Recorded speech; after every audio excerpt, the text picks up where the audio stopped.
It is Tuesday, August 2nd. I'm going to call the special city council meeting to order. Would the city secretary please call the roll? Mitchell, Here. Rizzo, Present. Ellison, Flores-Kale. Here. Bradshaw. Here. Parsley. Here. Tobias. Here. All right, 6 members present. We have a quorum. Next up, citizen comments. Is there anyone who wishes to come forward and speak? Seeing none, citizen comments is now closed. Next up, executive session pursuant to Chapter 551 Texas Government Code. City Council reserves the right to convene into executive session from time to time as deemed necessary during this meeting. City Council may convene into executive session pursuant to any lawful exception contained in Chapter 551 of Texas Government Code, including any or all of the following topics: pending or contemplated litigation, or to seek the advice of the city attorney pursuant to Section 551.071, 1119 South Old Highway 281. Or convene into executive session pursuant to Section 551.087 Texas Government Code to deliberate regarding the offer of economic incentives to one or more business prospects that the city seeks to have locate, stay, or expand in the city, in or near the city. Project MBA, Project Shamrock. We are in exec.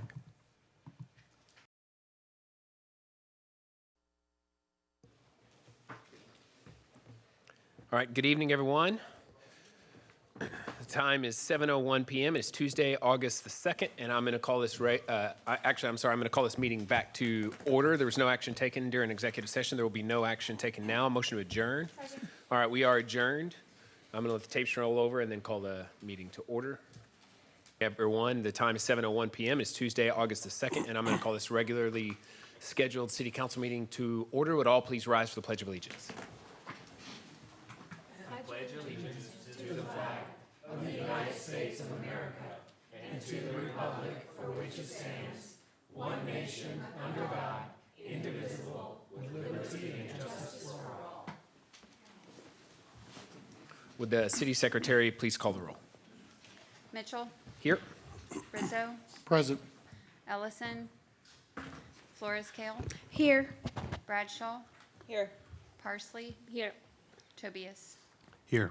All right, 6 members present. We have a quorum. Next up, approval of the minutes. Mayor, I'd like to go ahead and make a motion to approve the minutes for City Council Special Meeting July 17th, Special Meeting July 9th, Special Meeting July 19th, Council Meeting on the 19th as well as Special Meeting minutes for July the 23rd of 2022.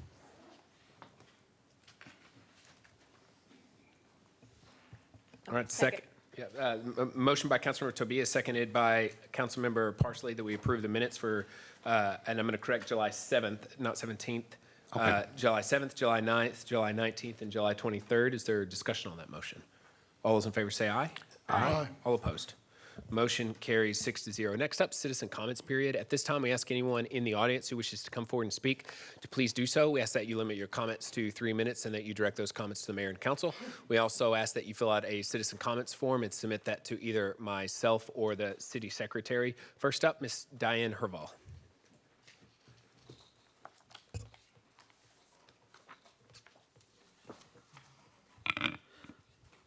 Diane Herval, 1528 Amberwood Loop in Kyle. Mayor and Council, I'm here today to speak in favor of items number 21 and 22 in regards to the rate stabilization agreement and the agreement between Texas Water Utilities and the city of Kyle. The stabilization agreement is everything that, well, it's not everything, but we're in agreement with it. And we appreciate all the hard work with the city manager and the city attorney and all of you for your support. And then I want to go a step further. There's 2 things I'd like to make a complaint. One of which is the business that is coming in, the strip center that is coming in on Amberwood North. It seems to have accumulated some trash, but they don't have a trash receptacle, I guess because it's in the building stages. But if somebody could, talk to them about cleaning up their trash because it's blown into the neighborhood, into that vacant field across the way. And then secondly, Amberwood has some natural speed bumps throughout the neighborhood, some dips, some rising manholes. And so I would appreciate if Harper would come out. There's a couple, especially with the emergency vehicles coming through the neighborhood. Seems recently there's more so than not. There's a couple valleys that they scrape. I know one in particularly because it's right in front of my house, but anyway, if he could just ride through Amberwood, or one of the guys could ride through and just see what might need to be fixed or necessary to make sure that those vehicles don't scrape the bottoms of their cars. I appreciate your time. Thank you. All right, thank you. All right, next up, Ms. Tracy Shield.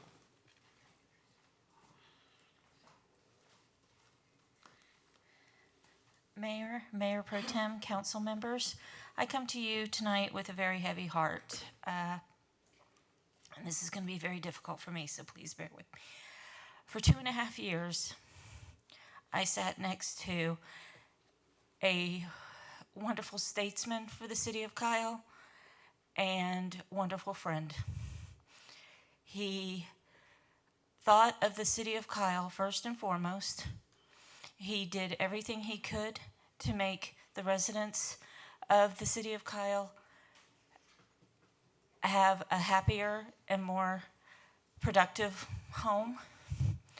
He was part of the first initial steps to get the downtown revitalized and beautified. He tried to make sure we were a greener space. But most important, he listened.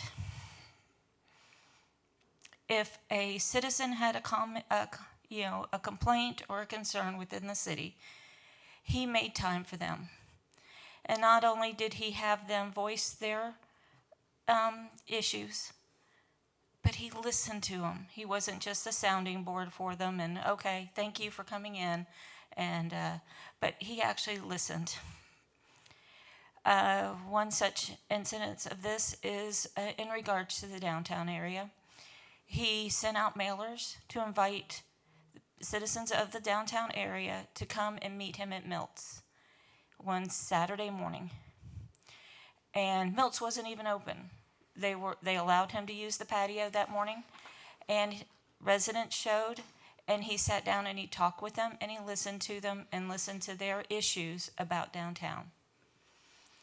And from there on, that's how he progressed with how to work and help revitalize downtown.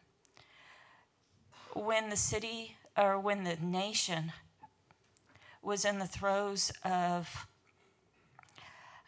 a massive racial chaos, he stepped up and brought the citizens of the city together to say, hey, let's talk about this and see if we can keep what's happening in other cities from happening here. And that has progressed since, and he has kept that up.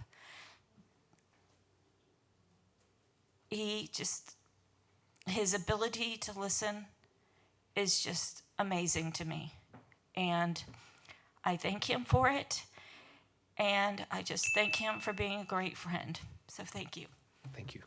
All right, next up is Kay Rush.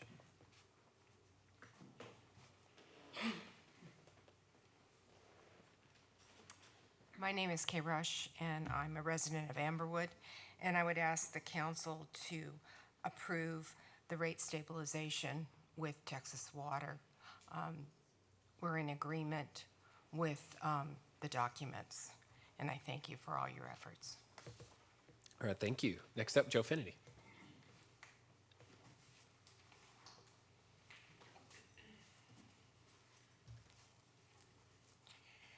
I'm Pete and repeat.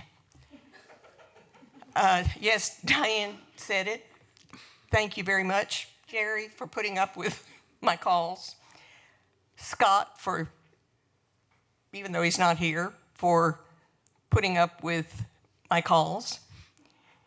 And we're very happy that this item is on the agenda, and I think we've got the votes tonight. Let's get this thing behind us.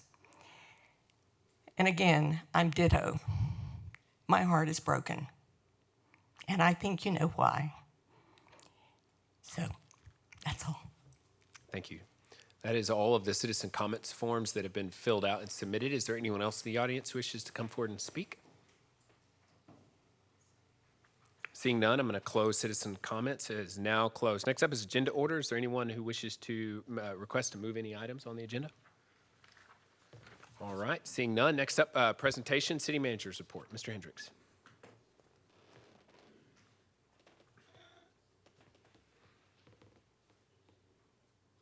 Mayor, Council, for the record, Jerry Hendrix, acting city manager. First up on the city manager's report is just a reminder about budget workshops. We had our presentation at the city manager's proposed budget last week on the 28th, and thanks, Council, for all your input, and thanks to staff for all their work to make that meeting a success. The next budget workshop will be on August 16th, and then we hope to adopt our budget for next year on August 25th, and correct me if I'm wrong on any of those dates, Pervez. Next up is our communications director, Rachel Saunier, with our boards and commissions openings.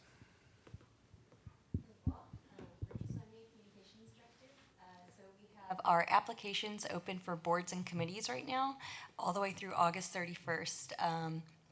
This is the annual application period.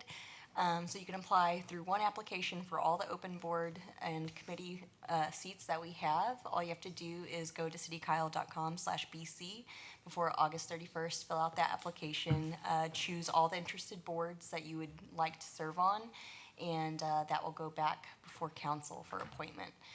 We have Art Commission, Planning and Zoning, Library, so there's just so many different boards for people to choose from. But yeah, citykyle.com/BC. Thank y'all.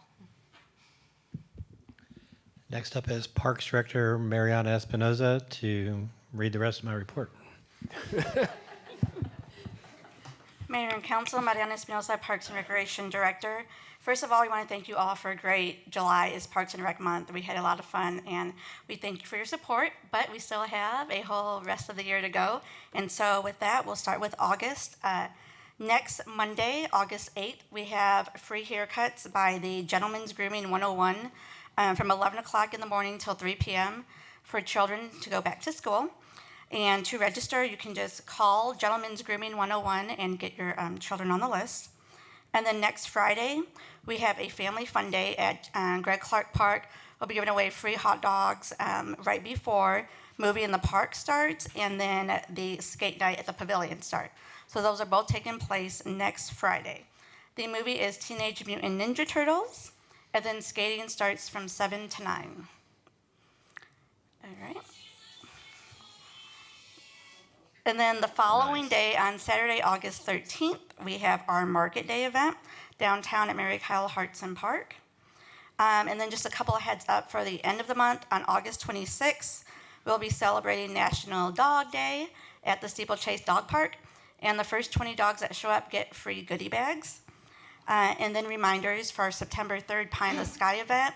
Entertainment schedule has been added to the website at pieinthesky.com. And the schedule for the pie eating contest and all the pie-related activities will be added this week as well. And of course, parking maps and all the other FAQs that you want to know for Pie in the Sky.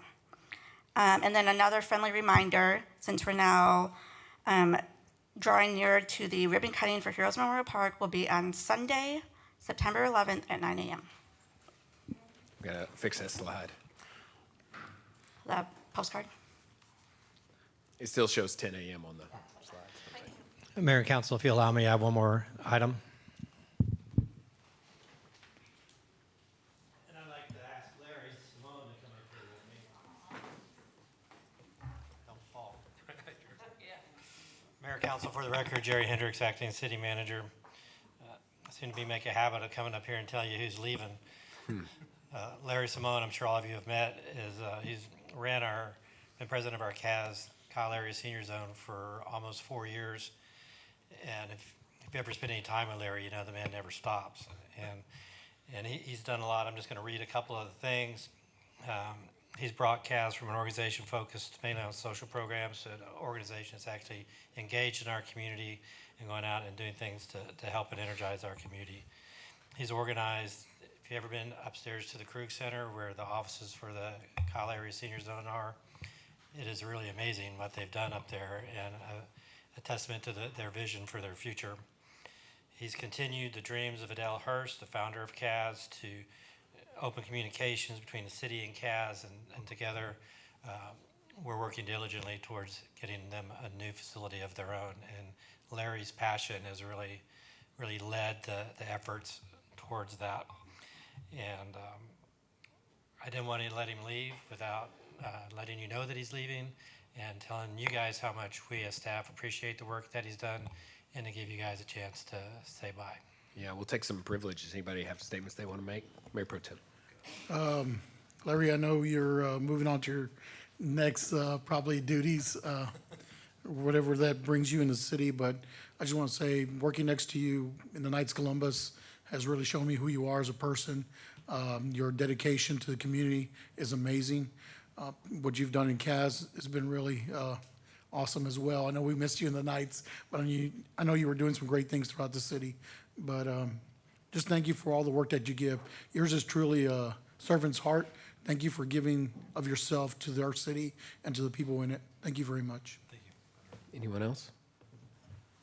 Councilmember Flores-Cap. Thank you. I remember the first time I met you, I was totally drawn in by your positivity, and your energy is really surreal. And so I ask that you keep that with you always, because it does reflect to other people. And I remember your long speech about the no, I loved it. It was good. It was great. You were excited, and you made us excited. So, and I hope that you come back.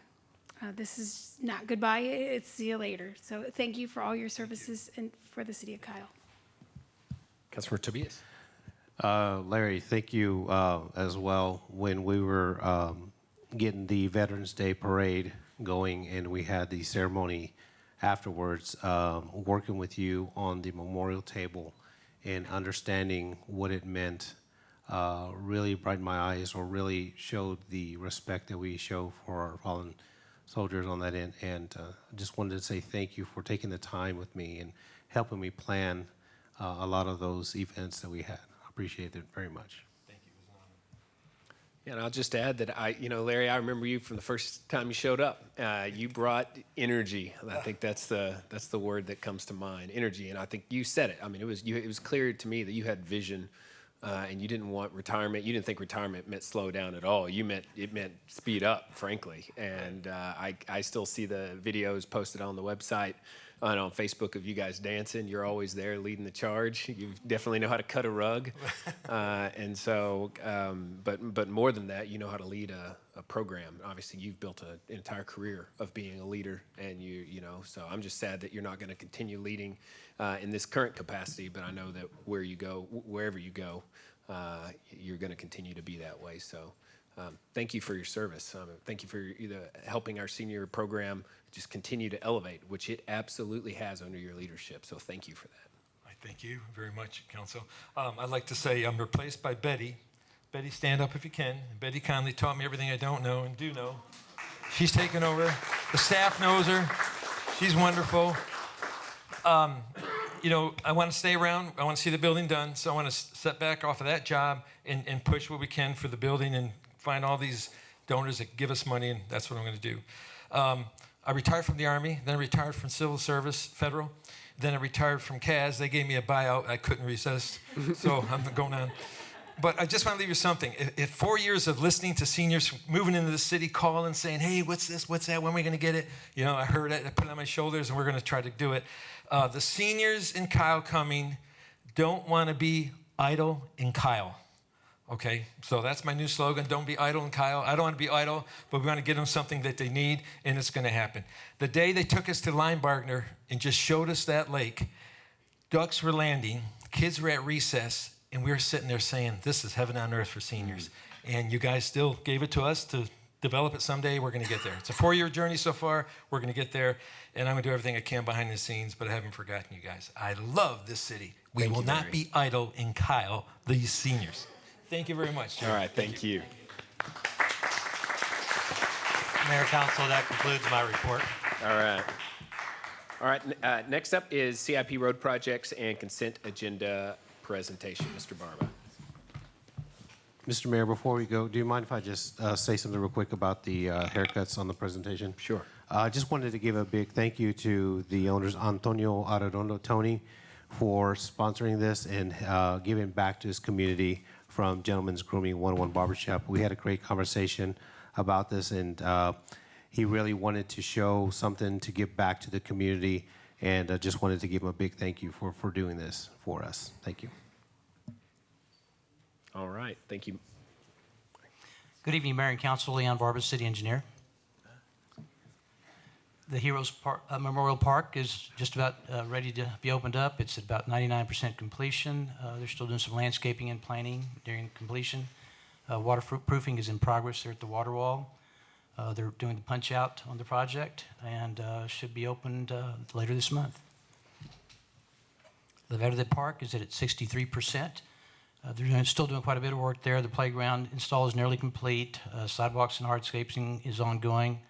They're working on the decking and roofing, electrical rough-in, and plumbing at the pavilion structure. The volleyball court concrete is in progress, and they're installing some curbs at the playground, and the expected completion date is late 2022. Public Safety Center is also starting to look good. It's at 48% complete. They're working on masonry installation on the Phase 1 section, working on the waterproofing on Phase 2 and 3. They're working on the roof sheeting there at the main entry column. And they're working on the roof membrane that's been completed. And the second floor MEP rough-in is being worked on. And they're also working on the second floor interior framing. Expected completion date is February 6, 2023. Southside wastewater improvements, if you've been by there this week, they just started installing the barricades, so hopefully we'll get that started in that last piece of construction there.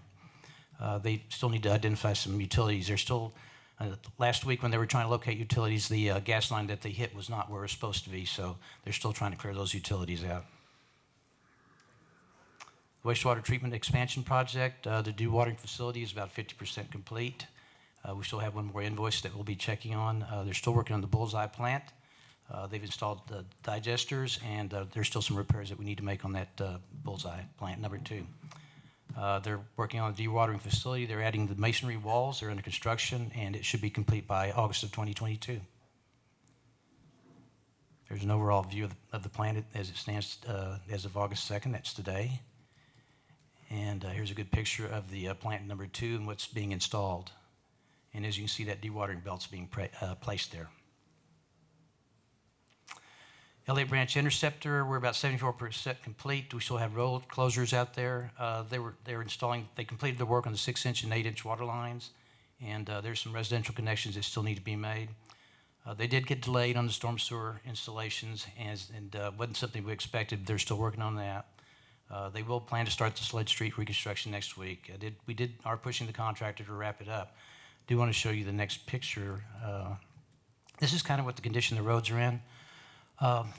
Before you used to hear me say weather permitting, we'll get these wrapped up. I haven't been able to say that in quite a while.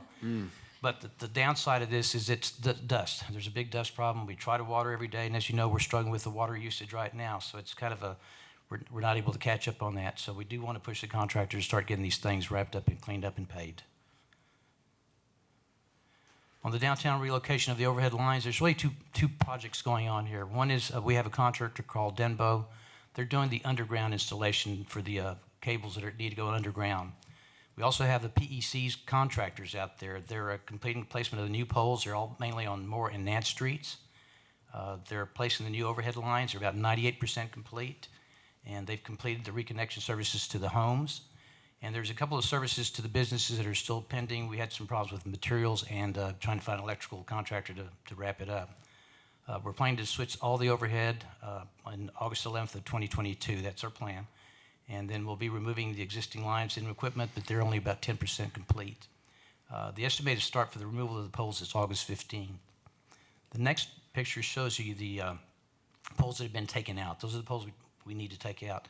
When I visited with our project manager, I asked about how many poles were we taking out. The answer was about 25 to 26 poles. I said, well, how many are we putting back? And the answer was about 25 or so. I said, well, did we really gain anything? Well, the thing is that we moved these poles off to Nance and Moore Street, so they're out of sight from the areas that are highlighted here.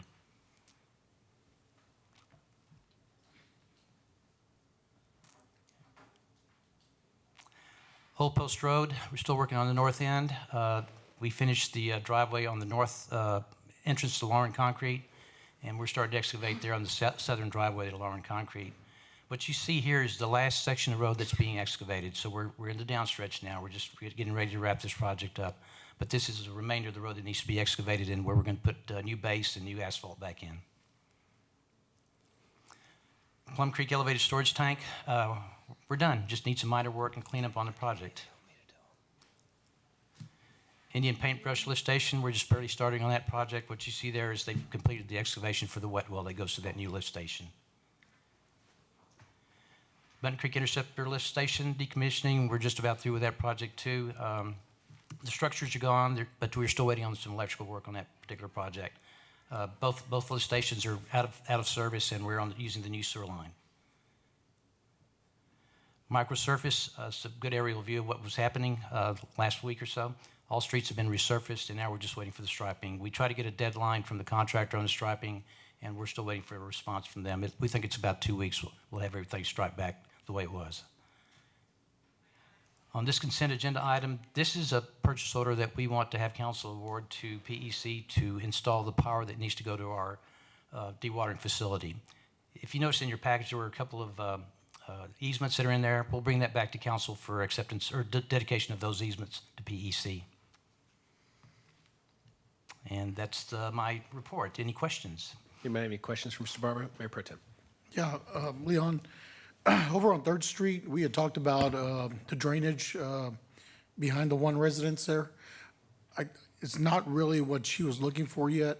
I think the way we could get where we need to do is put maybe a drainage pipe to underneath that little road path right there to allow the water to seep underneath it, because the drainage coming off her property is still about a foot deeper in that one little creek area. And when you get to that little roadway where they ran the pipe, it's now higher. It's about a foot higher. So if we did something in between where we could run a drainage pipe where the water could drain better, would probably solve that. That's what I'm looking at.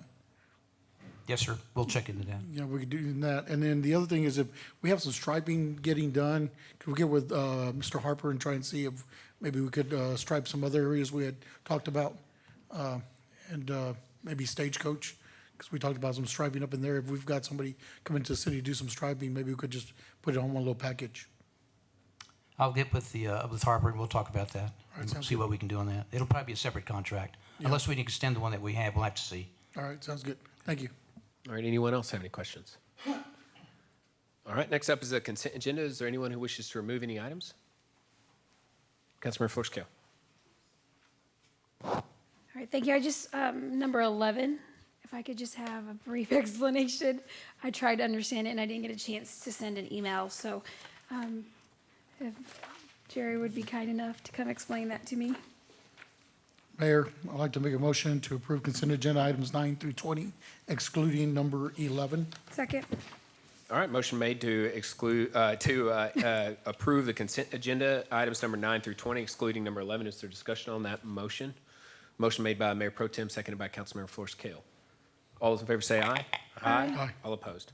Motion carries 6-0. So agenda item number 11 is authorized amendment to memorandum of understanding between ARWA, previously HCPUA agency, and the cities of Kyle, Buda, and San Marcos for water supply sharing. Mr. Hendrix, go ahead. Mayor Council, Jerry Hendrix, acting city manager. For the record, this item is just, for lack of a better word, I'm going to use housekeeping item that ARWA has asked us to participate in with the other entities in ARWA. That just changes the way Buda is billed for their 500,000 waters a day that they have access to. So how's it going to change? So what's it, yeah, what is it that we're approving?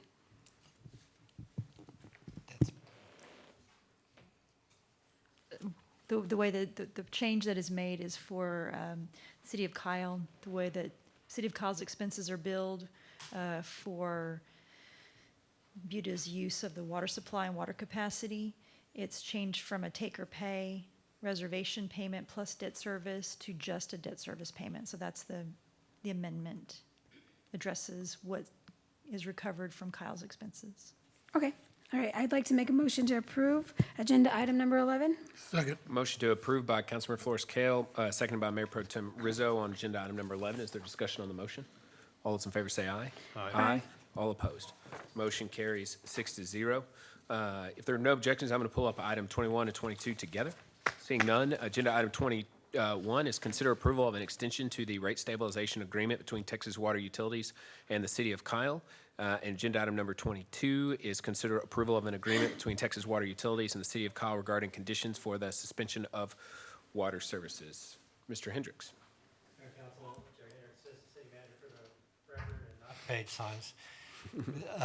Right. Item number 21 is a rate stabilization agreement that is a continuation mostly of what we've had with what was Monarch and now is Texas Water Utilities for the Amberwood, Indian Paintbrush neighborhoods. The two main changes in that are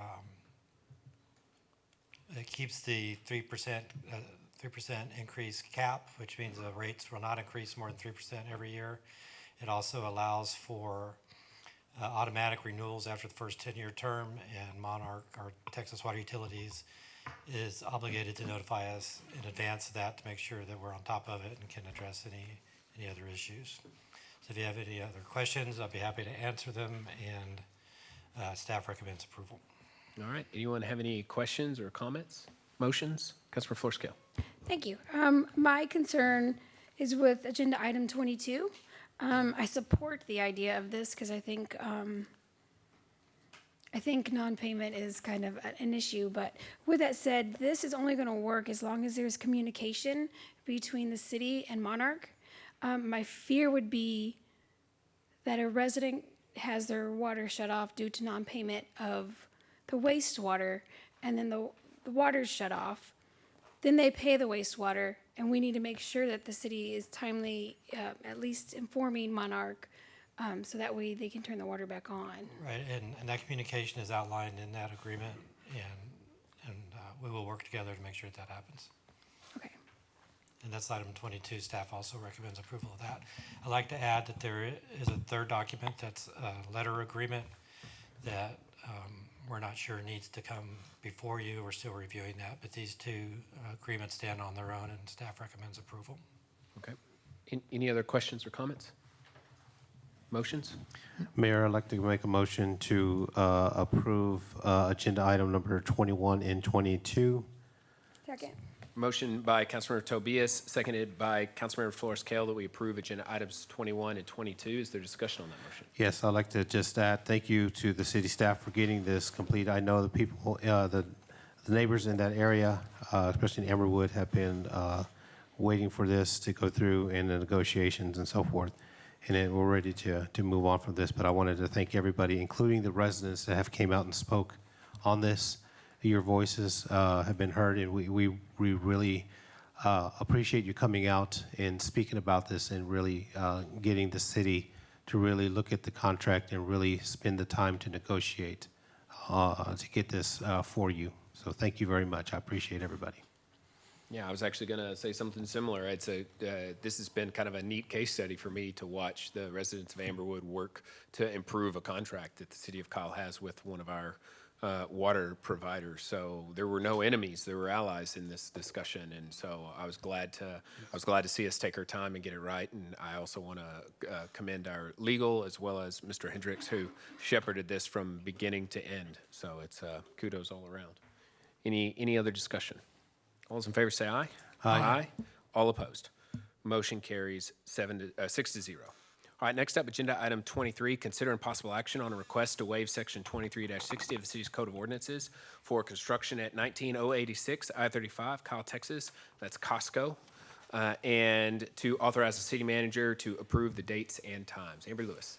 Good evening, Mayor and Council. Amber Lewis, Assistant City Manager for the record.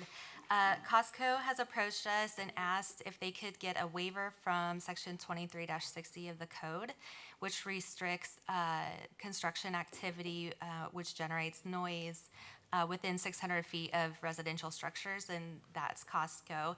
And so they are asking for council to waive that, and also for council to grant the authority to Mr. Hendrix to approve those dates and times, since they don't have those firmly laid out yet.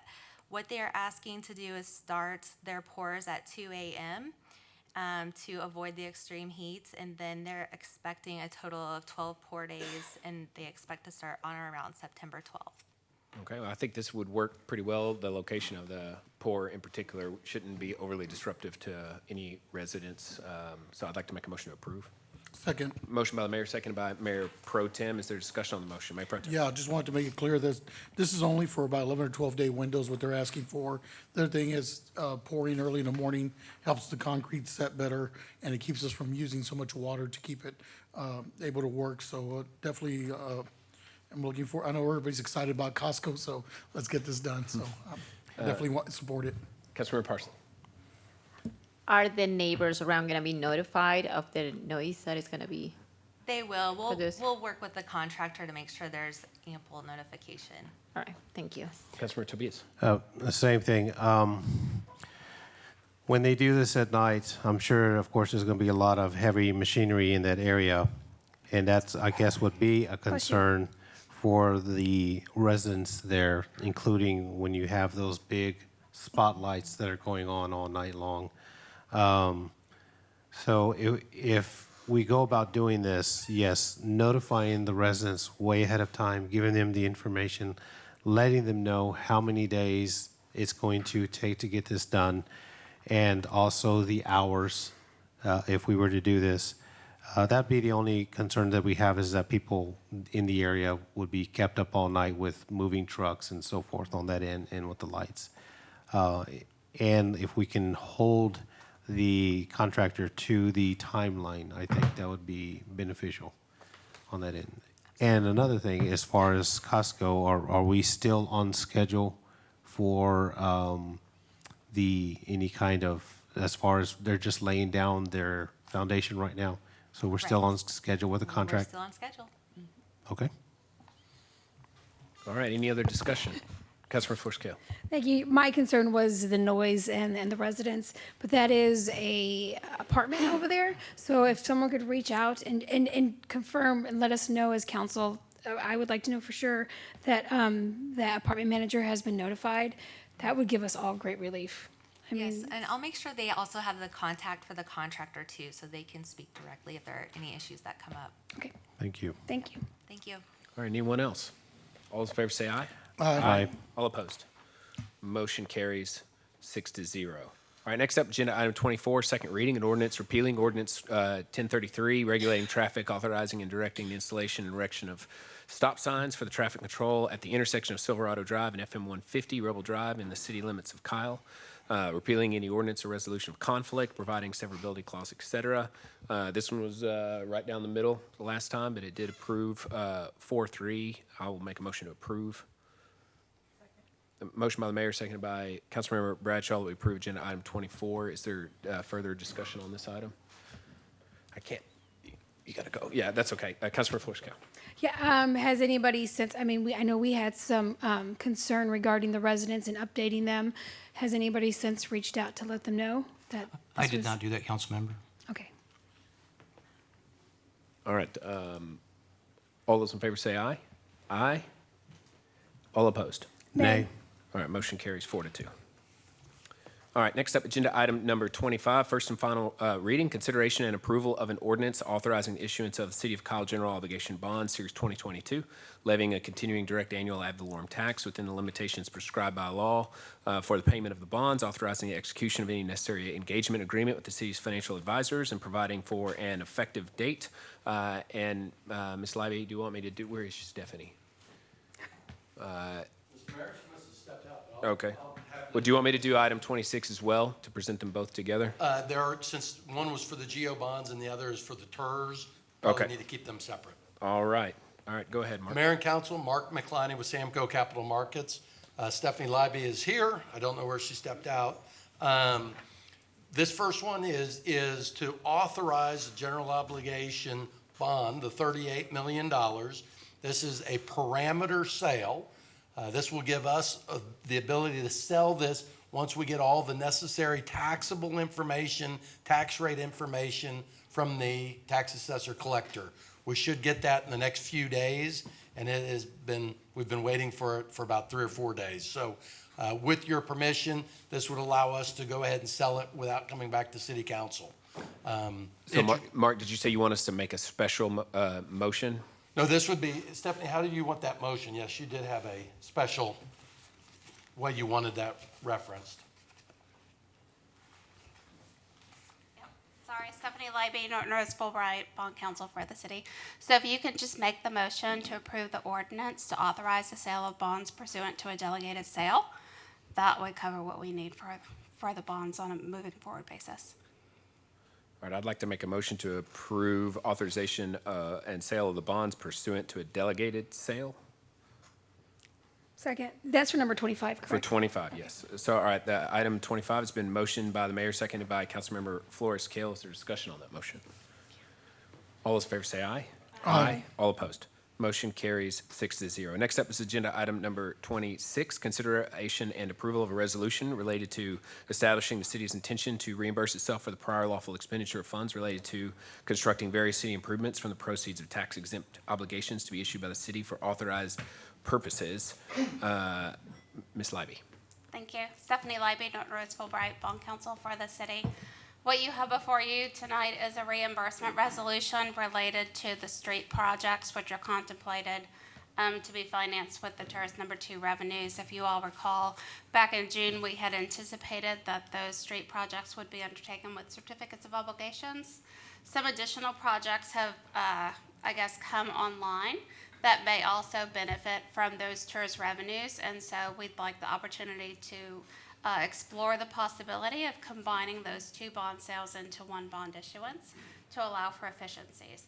And so this reimbursement resolution would allow the city to move forward with the street projects if they needed to in the interim basis with general funds of the city, and then reimburse those funds as the bonds are issued. So happy to answer any questions that you all have. Well, thank you. Does anybody have any questions for Ms. Leibe? Councilmember Tobias. Okay, so in other words, what we're saying is that this money for the bonds would have to come out of the general fund and then get reimbursed through the bond? So the money for the street projects could come out of the city's general fund if the city chose to move forward with those projects between now and the bond sale. These street projects are related to the development agreement that the city entered into for street projects in exchange for some land from the developer. And so the developer does have some timing requirements associated when those projects are going to kick off. So in order to allow those projects to move forward, if the city chooses to move forward with them, this reimbursement resolution would be in place so that the city could reimburse its general fund if it chose to fund those projects at this time.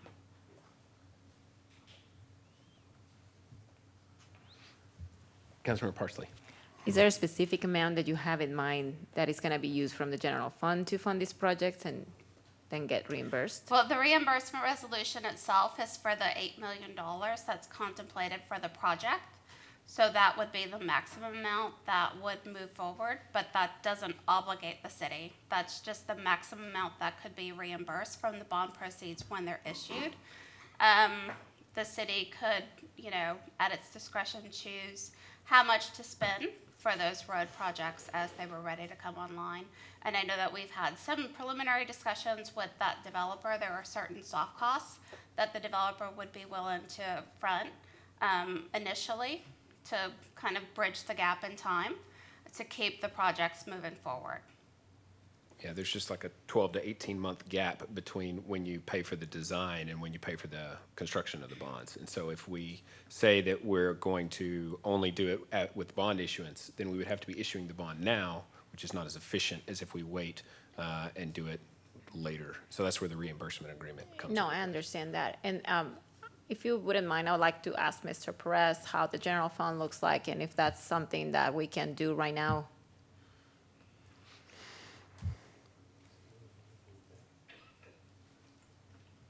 Because we will be taking money out of the general fund to pay for this, and then we will just be reimbursing. I just like to know.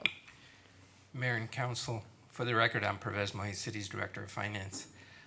We will be borrowing internally between our investment pool accounts, so it'll be for a very short time. Once the design is completed, we will work with our financial advisor as well as bond counsel to issue the debt and reimburse ourselves. So it'll be for a limited time, but we have adequate investments in the investment pool account to cover. Okay, perfect. Do we have a motion on the floor? Can I make a motion, please, to approve item 26? Second. Motion by Councilmember Parsley, seconded by Mayor Pro Tem Rizzo, that we approve agenda item 26. Is there discussion on that motion? All those in favor say aye. Aye. All opposed? Nay. Motion carries 5-1. All right, next up, agenda item 27, consideration and possible action to approve a one-year landscape maintenance agreement at Heroes Memorial Park in an amount not to exceed $90,059. Mr. Roseborough. Good evening, Mayor, Council. Ryan Roseborough with AGCM Project Management. Good to see you all here tonight. The good news is I have several items here that are related to either maintenance or furnishings of buildings, which means we're getting toward the end. So hopefully that's good news. We're getting closer. The first item tonight is to consider approval of a one-year landscape maintenance agreement for Heroes Memorial Park. As you heard in the update, we're nearing completion on Heroes Memorial, and we will need some kind of mechanism to maintain that park. So discussions internally, what we thought might be a good solution, Cleanscapes is the subcontractor who's working on the park now under Cadence McShane's contract. Once that park is turned over, the city will have a one-year warranty from the contractor on everything in the park. Where things get a little fishy is if somebody else is maintaining the park and they damage something, then the contractor who's got it under warranty can basically wash their hands of it and say it's not our issue.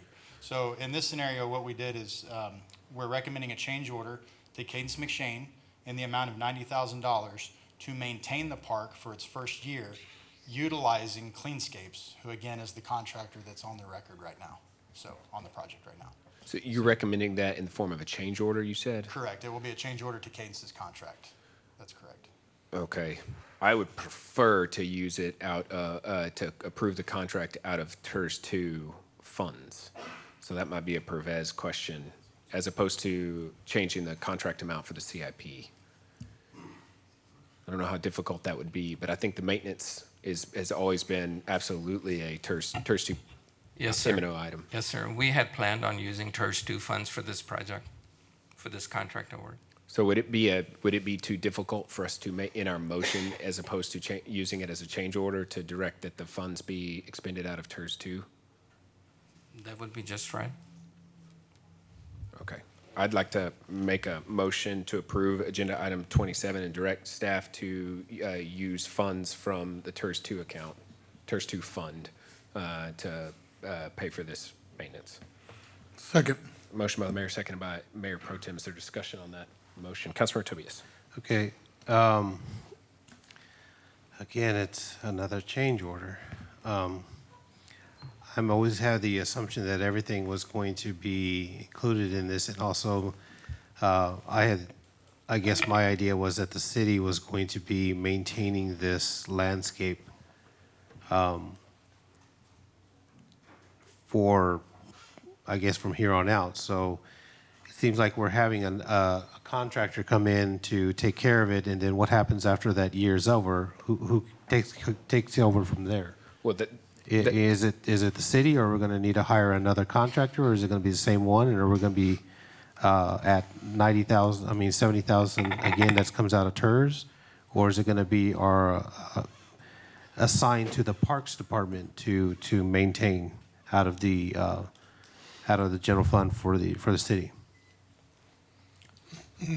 Mayor, Council, Jerry Hendrix, Acting City Manager. For the record, we had originally planned to use Brightview and supplement that with park staff to maintain this park as well as La Verde. But after discussions about maintaining the warranty of all the landscaping that's in there, we talked with Brightview, and they're amenable to waiting a year to begin that. And of course, our park staff is always available. But in order to preserve the warranty on the extensive landscaping in this park, we want to go this route with Cleanscapes being able to maintain it, and that's staff's recommendation at this time. Yeah, and that was my issue was with the change order terminology as well, Councilmember Tobias, because I don't see this as a change order to the contract so much as pre-funding a year's worth of maintenance costs and ongoing landscaping, which is going to be an ongoing expense that should fall on TERS 2, not on the general fund. And you could put it under the CIP and say that it's part of the overall $10 million project, but that's really not what it ultimately, long-term, where the funding for the maintenance is going to come from. It's going to be coming from TERS 2. So that's my, but it's always been contemplated that the landscaping on this park in particular will be a healthy budget because there's just a lot of components to the park. Councilmember Parsley. Thank you. So what will happen after a year? Are we gonna have to always be outsourcing the maintenance for the park? That's what I would do. As you do now, right? You outsource, I think, a lot of the city's landscaping currently, is that right? And so it's still, the park has to be maintained under someone's contract. We're merely suggesting that it be maintained under the current contractor's contract to avoid any warranty discrepancies or issues. You've got a lot of landscaping, a lot of very expensive landscaping out there. We're obviously in a drought situation right now. So it's gonna be very easy for somebody to say, well, this plant material, these trees, whatever it is, died because somebody else didn't maintain them. But in this case, if the same person is maintaining them that carries the warranty, they can't wash their hands of it. It's their responsibility. And I understand that. What I'm thinking is like they're the same people who are putting the landscaping right now is asking to be contracted to keep the warranty. So what are the requirements for that warranty to be kept so we can probably try to look for bids on who can do the maintenance on this park? We don't have to be taking $90,000 if we can find something at a better pricing, and the warranty is going to be intact. That's what I would like to see. Okay. If there is any way that we can find different bids for the maintenance of the park. Yeah, we can certainly put it out to bid if that's the council's wish to do so.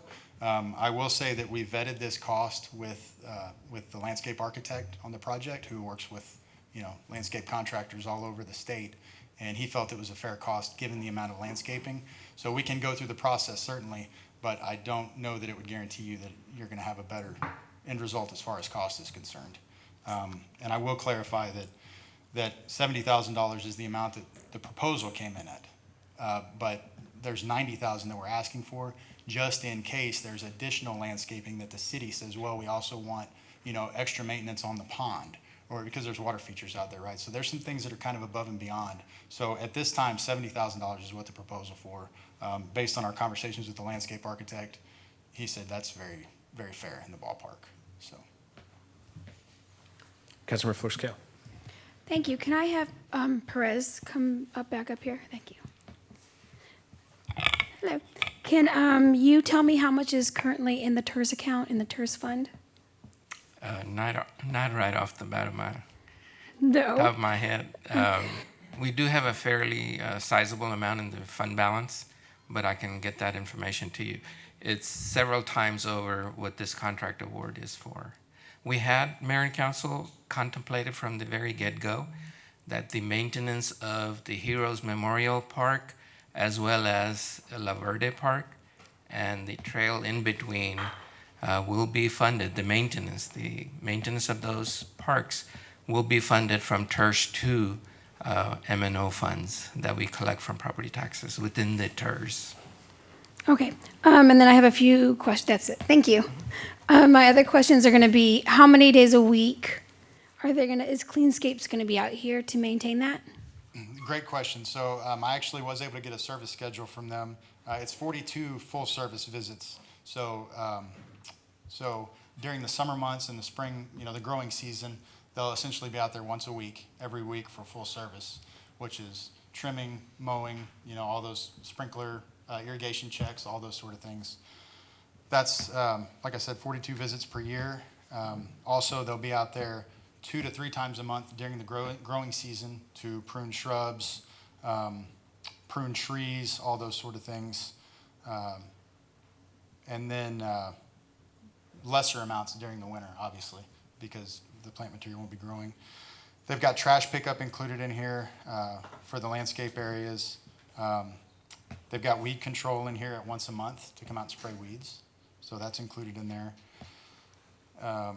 General cleanup, visual inspections. So to answer your question, at least once a week, full service during the growing season.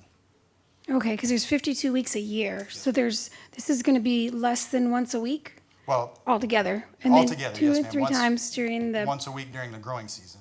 During the off seasons, they may come once every 2 weeks. so we're still going to need probably, Jerry, additional staff to take care of that area. So on top of the $5,066.24, what is that, a month to maintain, we're also going to need additional staff? Because I can't imagine right now we have enough staff to cover that park.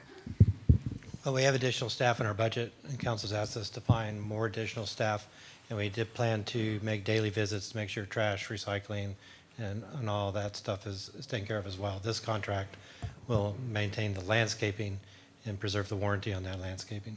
Okay, and then I see that there is a markup cost of $9,265, because it looks like the original amount is $60,794. Then additional $9,265 for a total of $70,000. So what is the markup? So that was originally, when we came here tonight, it was originally to include it as a change order to Cadence McShane's contract. So your contract would be with Cadence McShane, and they would be subbing it out to Cleanscapes. So that is their markup. That's what that is. They're charging us $10,000 just to be the middleman? 10% is what their contract says for changes outside the contract. Yes, ma'am. Yes, ma'am. Which is pretty standard because liability and insurance and bonding. You remember they have to have performance and payment bonds, which are not cheap, but that's But part then of you it. guys also want another $20,000 on top of that for some give and take. Well, it's for, as you said a minute ago, if there's off-site or off-schedule visits that are needed. Let's say that somebody came and trashed the park on a week that no schedules were scheduled, or no visits were scheduled. That would give you an allowance to be able to call them out on an as-needed basis and not just the scheduled visits. So we're still finishing, obviously. We've got some loose ends to tie up out there.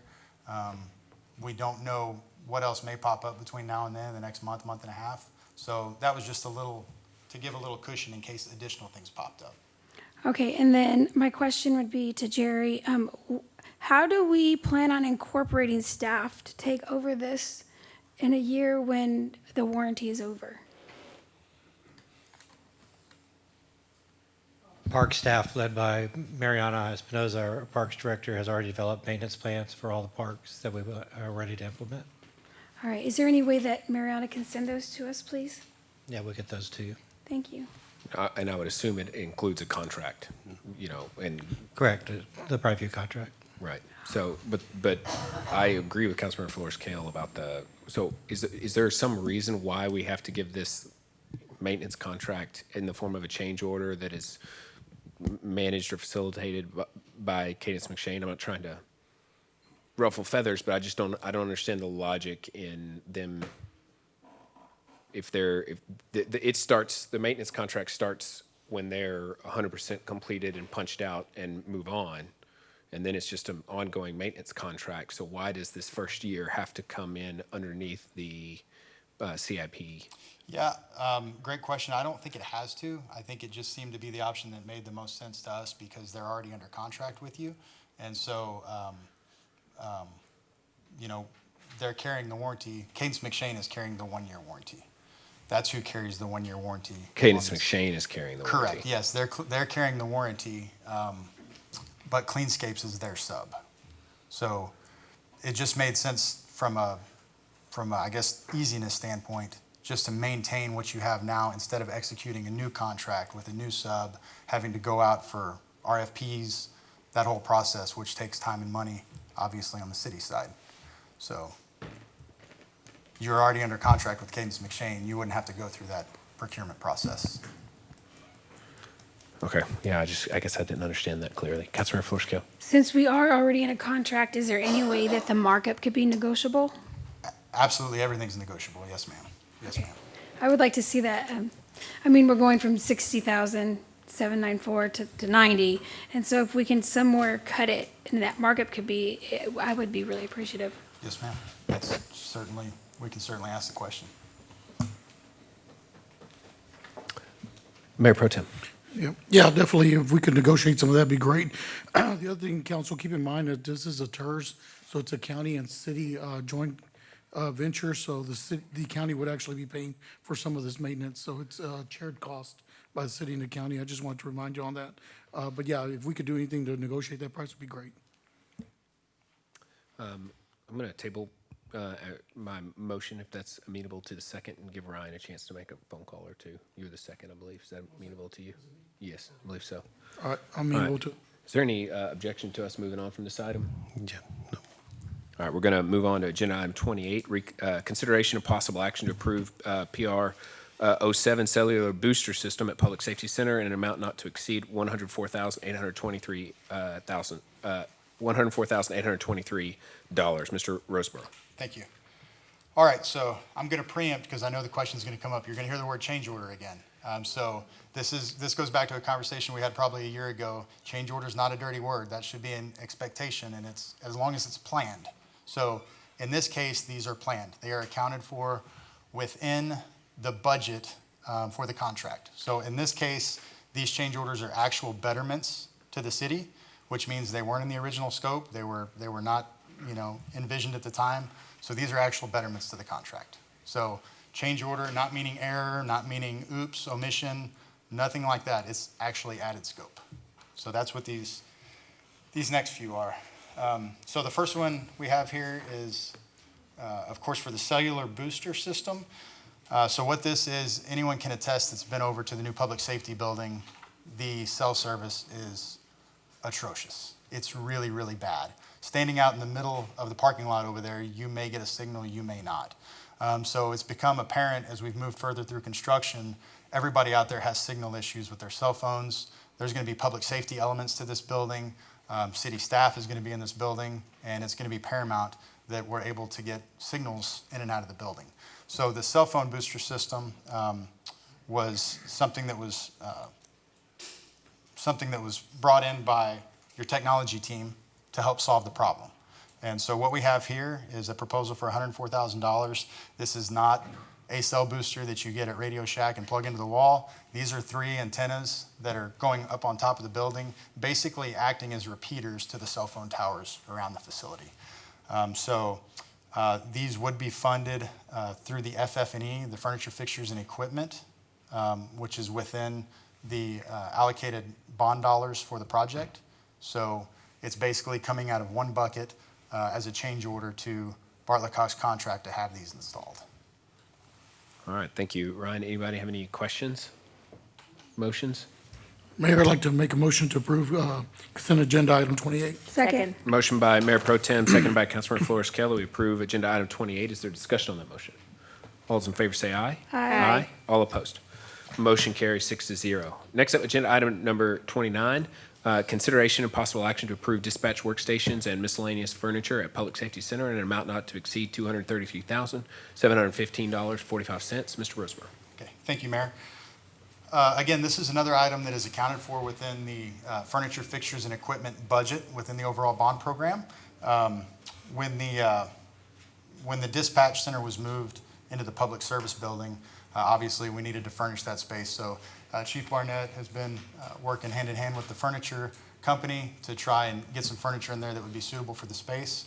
So what you have before you here is a proposal for that dispatch workstation furniture in the Public Safety Center, not to exceed $233,715. All right, anybody have any questions on this item? Councilmember Flores Kelly. Thank you. I don't have a question on this item. I just want to state for the record that there's been no official decision made as far as dispatch. And I just want to say that because I've had several people contact us. And so I want to make it known that there's been no decision. This is in case we need it as backup and to be proactive. Okay. So with that said, I'd like to make a motion to approve agenda item number 29. Second. Motion by Councilmember Flores Kelly, seconded by Mayor Pro Tem Rizzo. Is there discussion on the motion? All those in favor say aye. Aye. All opposed? Motion carries 6-0. Next up, agenda item 30, consideration and possible action to approve PRO9, CapCog, and LCRA infrastructure build-out for dispatch workstations at Public Safety Center in an amount not to exceed $256,000. Mr. Roseborough. Thank you very much. So to clarify your last statement, being proactive, That's really what this is all about. Furniture, as you all know, has an extremely long lead time right now with all the supply issues. So we're trying to get in front of all that. This goes hand in hand with that. This would be all the future infrastructure needed should that decision happen to be able to support all that infrastructure. So this is your electrical, your technology, everything that goes in there, your data racks, all that to support that center should it be built out. So what you have before you there is the proposal for all that infrastructure, which again would be coming out of the FF&E budget, which there are sufficient funds there, so it's within the bond allocation. All right, well done. Any questions? Councilmember Parsley. Mayor, I would like to make a motion to approve item 30. Second. Motion by Councilmember Parsley, seconded by Councilmember Flores-Kells. Is there discussion on the motion? Councilmember Tobias. Part of this contract here, does this also include any kind of monitors, electrical monitors versus just furniture?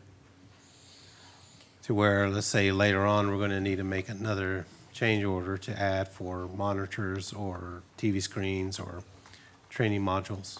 Is this just for furniture, chairs, those type of fixed assets kind of deal? So this one specifically is for the infrastructure to support all those things. It's not for the actual monitors and those sort of things. This is for like the structured cabling is one of the items in here. That's all your CAT cable that feeds your data ports.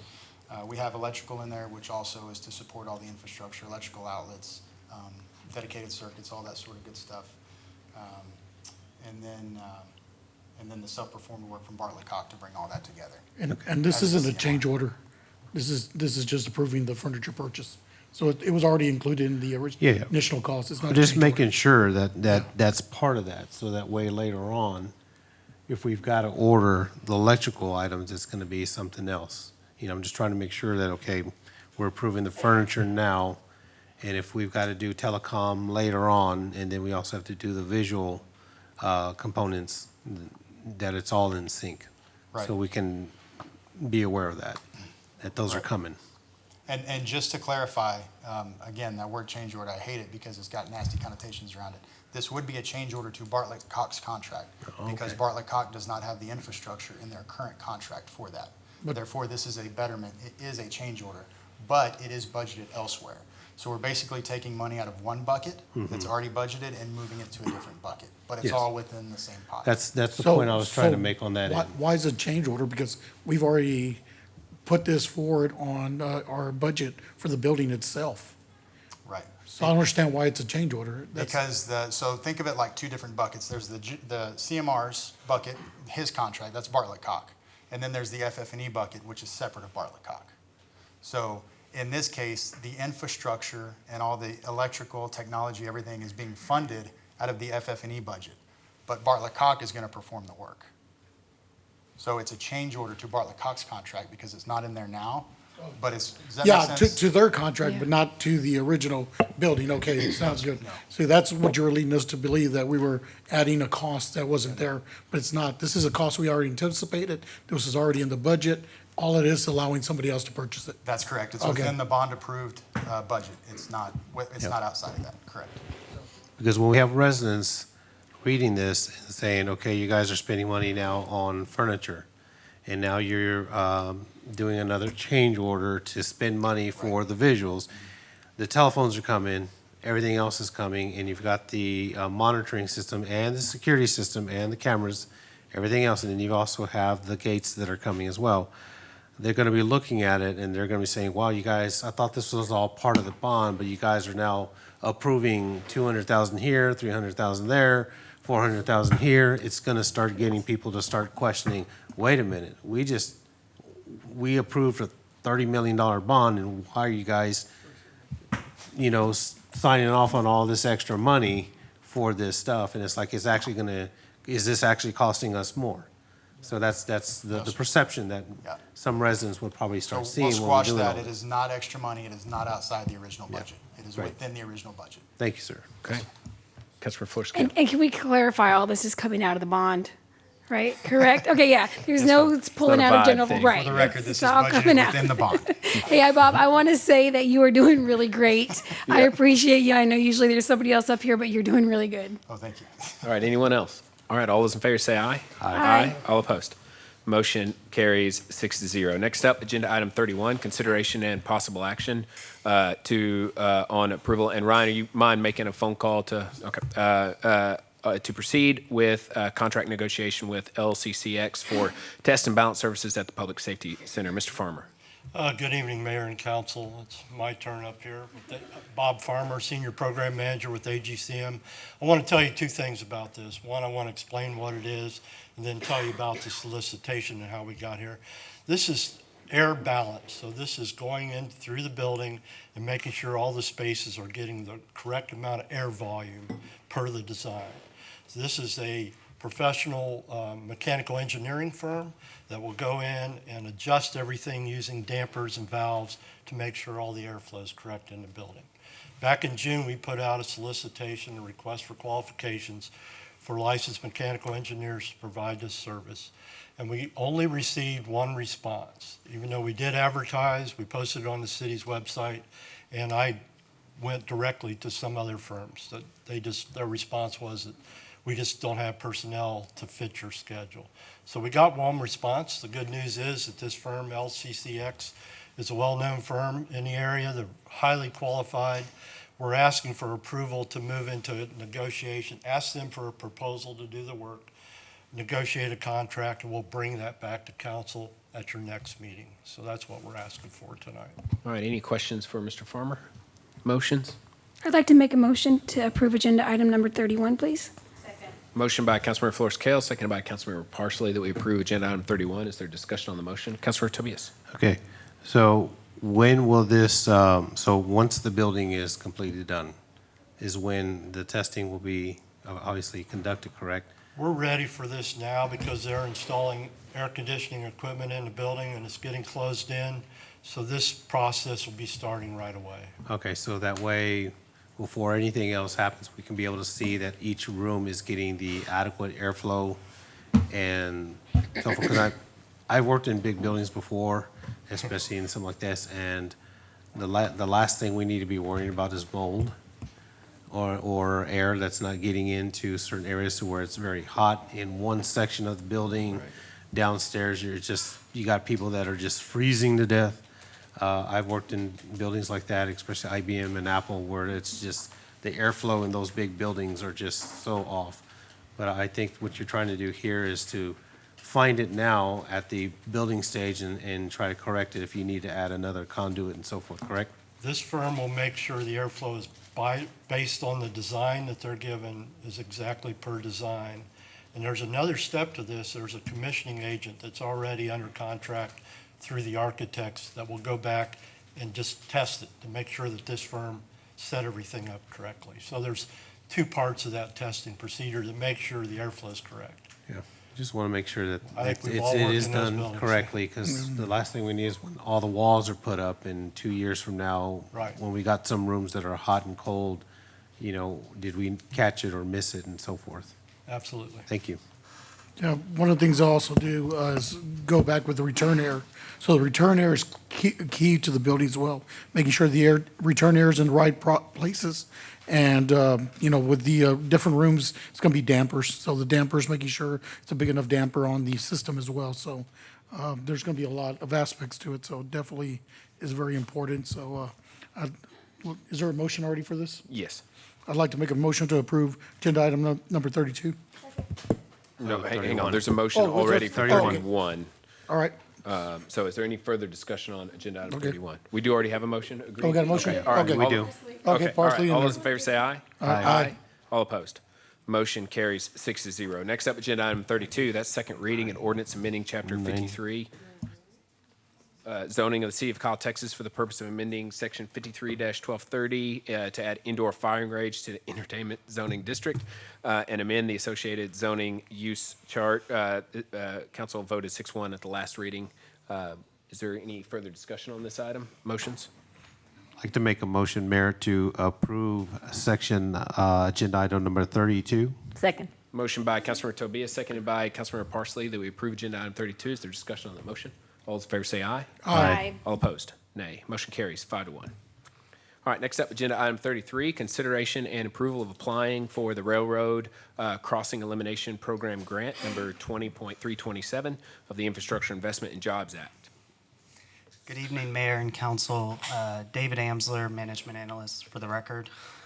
Today, we are requesting your approval for us to attempt to acquire a railroad crossing elimination grant to assist with the Culver's Crossing project. What this would allow for is the overpass, as well as any preliminary engineering fees. The estimated cost of the project is $20 million, so this is a 20% match grant. That would be $4 million from the city. The one other benefit to this particular grant is it does not, we do not need to do a benefit cost analysis on top of it. So the match cost is the true cost. And I also have Carl and Denise from our grants team to answer any questions virtually here on Ring Central. Thank you, David. Does anybody have any questions for David? Motions? Mayor, I'd like to make a motion to approve agenda item number 33. Second. Motion by Mayor Pro Tem, second by the mayor, that we approve agenda item 33. Is there a discussion on that motion? I'm very excited to see us continuing to move forward with this. This is 6 years of work, and we're going to have several more years still to go. But that's what happens when you're asking for, a lot of this to be funded in partnership with the county and state and federal government. So I'm really, really happy to see us continuing to move forward. Is there discussion? Councilmember Florska. I was just wondering if you could quickly just tell the residents what this program will bring to the city. So the main benefit, and without getting technical, that would be the engineers, Leon, or the grant team. What this is going to do is, when you look at Center Street, there is occasionally a lot of backup because of the railroad, where some trains have to wait for other trains to pass. We are attempting to move that section towards Culver's Crossing, but that creates another issue because we have the police department there and Austin Community College. So this will be an overpass that will avoid the railroad. So it should lighten traffic here and then not create any additional issues there. And then with the overpass, it would also help the police department respond faster on that side of town. So it's a pretty big project. Okay, thank you. You're welcome. Anyone else? All those in favor say aye. Aye. All opposed. Motion carries 6-0. And I do believe we're going to just table agenda item 27. It'll come back, so just as an FYI. Next up is agenda item 34, consider and possible action to approve a resolution of the City Council authorizing and creating the Limestone Creek Public Improvement District. This item has a public hearing. It was left open at the last meeting. Go ahead, Amber. Amber Lewis, Assistant City Manager for the record. Limestone Creek, the applicant has asked to continue to keep the public hearing open, and then they hope to bring something back to you all at the next meeting. All right, if there are no objections, I'm going to reopen the public hearing. Seeing none, it's now open. Is there anyone who wishes to come forward and speak on this item? Seeing none, I'm going to make a motion to postpone this item until the next regularly scheduled council meeting. Motion by the mayor, seconded by Councilmember Flores-Cale. Is there discussion on the motion? All those in favor say aye. Aye. All opposed. Motion carries 6-0. Next up, agenda item 35, appoint Amber Lewis, Assistant City Manager to the Alliance Regional Water Authority Board of Directors representing the City of Kyle. This is Mr. Hendrix' item. He is out. We have 3 representatives on the ARWA board. Originally, it was 2 staff members and a council member. Actually, originally, I think it was 2 council members and a staff member. Then it went to 2 staff members and a council member. I was on that board for a while with Mr. Earp resigning. The recommendations to approve Amber to replace him. Our representation on that board is extremely important. So I'd like to make a motion to approve. Motion by the mayor, seconded by Councilmember Flores-Cale. Is there discussion on that motion? Amber, do you have anything you want to add? No, sir. Thank you. All right. All those in favor, Councilmember Tobias. I'm sorry. Thank you for wanting to do that. If we go through with this vote, I think it'd be a great choice for this to help with our water and authority board. So Thank you. I take it very seriously, and I will Yes, do good ma'am. for Kyle. thank you. Okay. All those in favor say aye. Aye. Aye. All opposed. Motion carries 6-0. Next up, agenda item 36, discussion of possible action to direct the Ethics Committee to update the city's ethics ordinance, including verbiage regarding notifications/updates after a complaint is heard by the committee. Councilmember Florescale. All right, thank you. In dealing with the city's ethics ordinance, I realized that I think our ethics ordinance is a little behind. During my research, I realized that ethic ordinance should be easy to read, easy to understand, and provide a process easy for people to utilize. Currently, after a complaint is filed, there is no follow-up from the city, ethics committee, or ethics attorney. The only point of contact is our city secretary, which means she's responsible for all the follow-ups when people call back. So what I'd like to see is an actual form with the required information, an affidavit, the required affidavit, and some more defined definitions. So my request would be to send this back to the committee for them to review and maybe make some updates to the ordinance.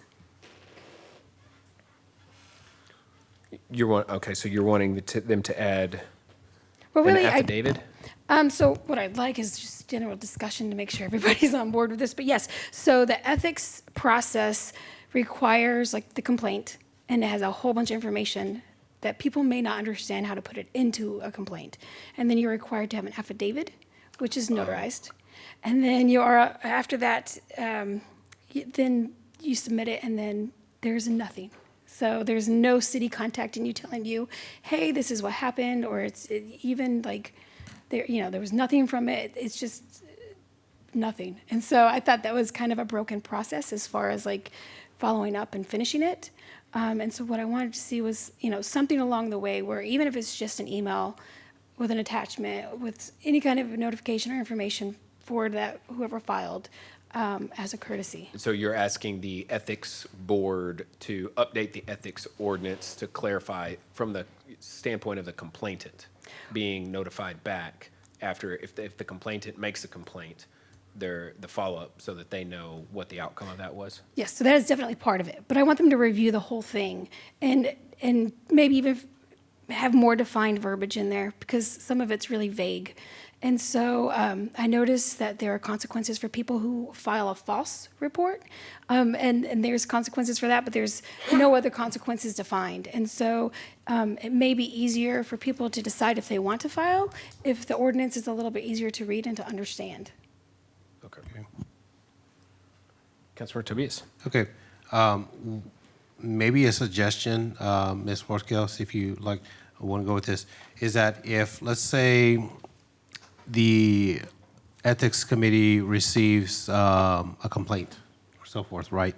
And then once it's done, whatever decision or whatever outcome of any kind of complaint is heard, that they personally or somebody from the ethics chair would come to council and give that on the dais and say, this is what it is? Is that something that legally or part of the deal to where they can come up and say, according to this, we can have it out as far as like they bring up saying that referencing this disagreement, so forth, we find the matter of this person or in this situation, this was the outcome of the either whether it's whatever investigation it is or whatever complaint they found, that the ethics board would bring a report to council.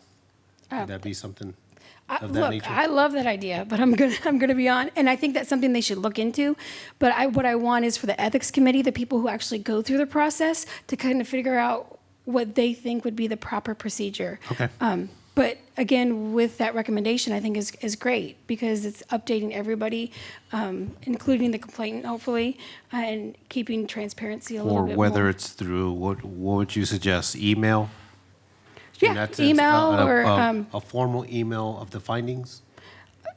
email's fine, but I just want to make it clear that if it's an older I don't want to, say everything has to be electronic because that's not how everybody's life works, but some kind of communication back. So if they received, maybe they fill out a form that says, please mail it back to me, or, please email it to me, then there'll be some kind of follow-up.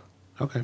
Could you make a motion, please? I have a quick question. Councilmember Parsley, go ahead. So maybe letting the person who made the complaint know that there is a resolution, that they came up with a resolution for that person that complained, knows, I guess, the response or the findings.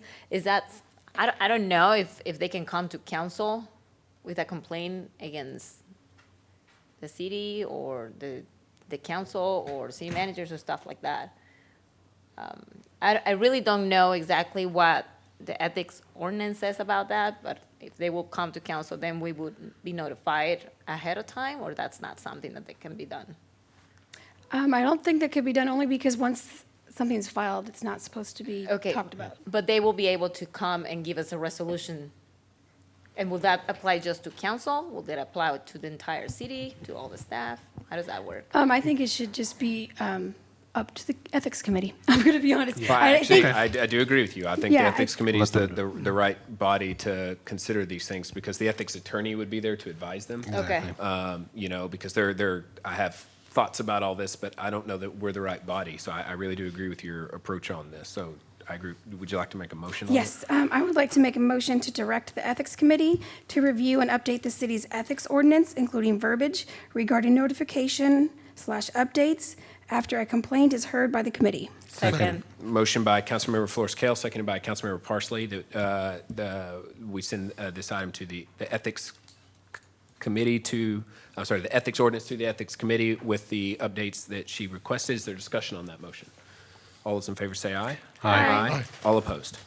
Motion carries 6-0. Next up, agenda item 37, discussion of possible action regarding updating the city's core values. Councilmember Flores Kale.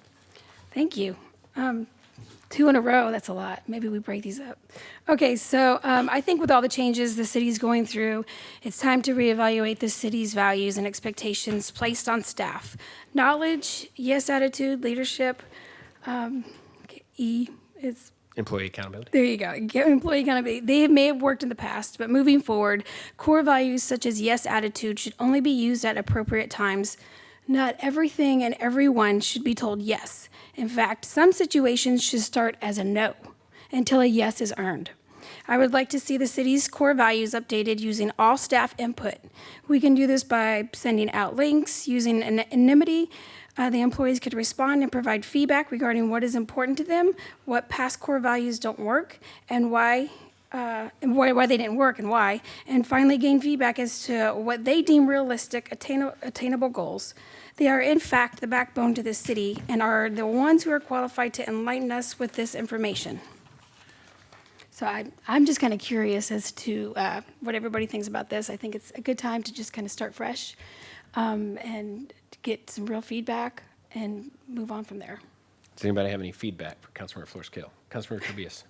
Yes, I think in these, with every government or with every business or any company, I think it is a good idea to evaluate your goals and your not only understand your challenges and so forth, but set new goals every year or in time. So I think with this, what we're going at is, I kind of would like to make maybe a recommendation that we do a employee survey that would basically, for everybody, all the employees, it can be, of course, unanimous, or anonymous, what term I'm trying to use, and just basically come up with just questions about how you enjoy working for the city. What are some of your challenges that you see currently, but also see what some of the accomplishments that you have seen in the city as well, and why you are still meaning to be part of this and give feedback about how to make improvements. I think if we also, the city gives their employees a voice, just like we do with public comment, I think that would also help in any business, in any company with morale, to see that, hey, our voices are being heard and our opinions and our ideas and our thoughts we can use to accomplish the main goal. As like I always tell everybody, remember the mission, accomplish the mission. And that's what I use in law enforcement a lot is never forget what the mission is all about. So I would like to kind of to see how you feel, Ms. Flores-Kale, about that suggestion about doing a employee survey. And you can get feedback as far as everything from events to, we need a new soda machine upstairs. We've been fighting for that for a while at the Parks Department or something, or just something, in that sense. And what do you think about the core values as well? And the core values as well as updating to more of a modern today post-COVID kind of mentality to say we've accomplished a lot of things. We've been through a lot as a city. We've been through a pandemic. We've been through a snowstorm, whatever it is. Find out what our core values are as employees as together and then move forward on that. Councilmember Parsley. Thank you, Mayor. I want to second everything that you just said, because that's exactly what I would like to see. Is I would like to hear from the staff about how they're feeling right now, about how they're feeling about the city, the direction that we're taking, internal things that are going on. Maybe we can even set some sort of a challenge, or like what do you think the core values should be? Come up with an idea, and maybe a winner idea will just get selected. So I would like to hear from the staff. I don't know how to do it, to put a survey together so we can hear from all the staff from the city. But I would love to see that. When we have our yearly reviews, a lot of times with us, we have our goals, we list our goals. And I'm not familiar with on how the city does it here. Do they have a yearly review for each employee to go through their yearly accomplishments and to be honest and upfront with their supervisors to say, look, these are the challenges that I'm seeing every day. This is the morale that I'm seeing, but also this is the good things that we're seeing as a city as well. We do have great staff that works here. We have great employees. We have a great city, and we need to really, really push that. We need to really emphasize how great our city is and the people and the residents and how we provide the service and the support for them. So again, I don't know how the yearly reviews go for each employee, but I think we're on the right track as far as reevaluating, like what Ms. Yvonne Flores-Kale's bringing up, and also what the mayor's saying, is to really look at our core values as the city, modernize it to today's standards, and see what we can come up with. Well, my thoughts are twofold. I like the survey idea a little better than focusing on the core values. The reason for my concern on the core values is that I think we are in a state of flux, in particular with the city manager, who's the one, our current city manager, or I'm sorry, not our interim, but Mr. Sellers is the one when he first came here that put a lot of time and effort into developing those core values.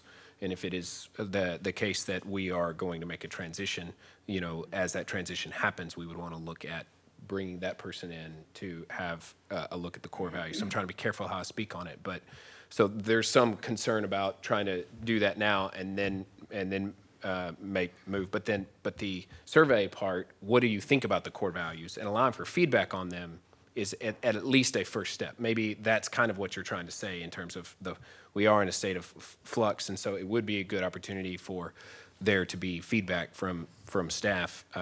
So I kind of wanted to bring that up to Mr. Hendrix and say, because this isn't us that are going to be administering this, we have to make sure that we're funneling these kind of thoughts through our city manager, because it's the commission will be to him, and he's the one who would have the authority to put a lot of it together. We're not going to, the seven of us aren't going to be coming up with every question that we were going to want to ask. Mm-hmm. So what are your thoughts on putting together an employee survey to try to get feedback in this particular time of transition? Mayor, Council, once again, Jerry Hendrix, Acting City Manager. For the record, I'm all about doing a survey to get input from our employees and our staff about how they're feeling about their jobs. I know we're in a state of transition. There's a lot of uncertainty, and we're doing our best to, as a staff, keep our heads up, focus on the job, and adhere to the core values that we have. And if you don't mind, I'd like to address some of the concerns. So Personally, I love these core values. They spell Kyle. When we interview applicants for jobs, we frame our questions around our core values. When we do our appraisals every year, those are framed around our core values, and our goals and objectives are set within the core values. And just to go over them, knowledge is the K. And it's not about the knowledge that you have, it's the knowledge that you seek to gain during the course of your job, and it's how you share that knowledge with your coworkers and your staff and the people around you. Yes attitude, we're very aware that you can't always say yes to everything, but the yes attitude is not about saying yes to everything, it's how you get to yes. Somebody brings you a development that's not up to our standards, we don't tell them, no, you can't do that. We say, this is what we would like for you to do. And it's the same thing when we're doing our appraisals, when we're planning, whatever. It's all about how do you get to yes. And yes is my favorite core value, by the way. Leading edge, and we saw the value of leading edge during the pandemic when overnight everybody had to stay home and work from home, and while everybody else was scrambling to figure out how to do that, we flipped a switch and everybody had laptops and we were conducting business from home and we didn't skip a step. There was never a city service that wasn't available at any time during the pandemic, and it's that leading edge mentality and preparation that allowed us to do that. Employee accountability is not, a lot of people think employee accountability is fessing up when you do something wrong, but that's not it. Employee accountability is being proud of the job that you do, doing your job better every day, and sharing that attitude and encouraging your coworkers to have that same kind of attitude. That's what these core values mean to me. And then if you're a leader, we have two additional ones. One is, and they don't spell anything, sorry, I have to work on that. Ability to manage performance. So if you're a leader, you're responsible for those people under you to make sure that they're performing to the gold standard that you've asked us to do. And we appraise all of our leaders every year on their ability to do that. And lead, the second one is leads and develops an effective team. Because you can have a team and they can do a good job, but we want those teams to improve every year. We want our leaders to lead by example to those people, and we want those teams to be effective and improve every year. And these are the core values that we live by, and that personally, I push these every day. So happy to take input from our staff and even the council and explore if they need to be changed. I'm not unopposed to that, but I just wanted to preach you from Kyle core values for just a few minutes. Yeah, thank you for that. Yep.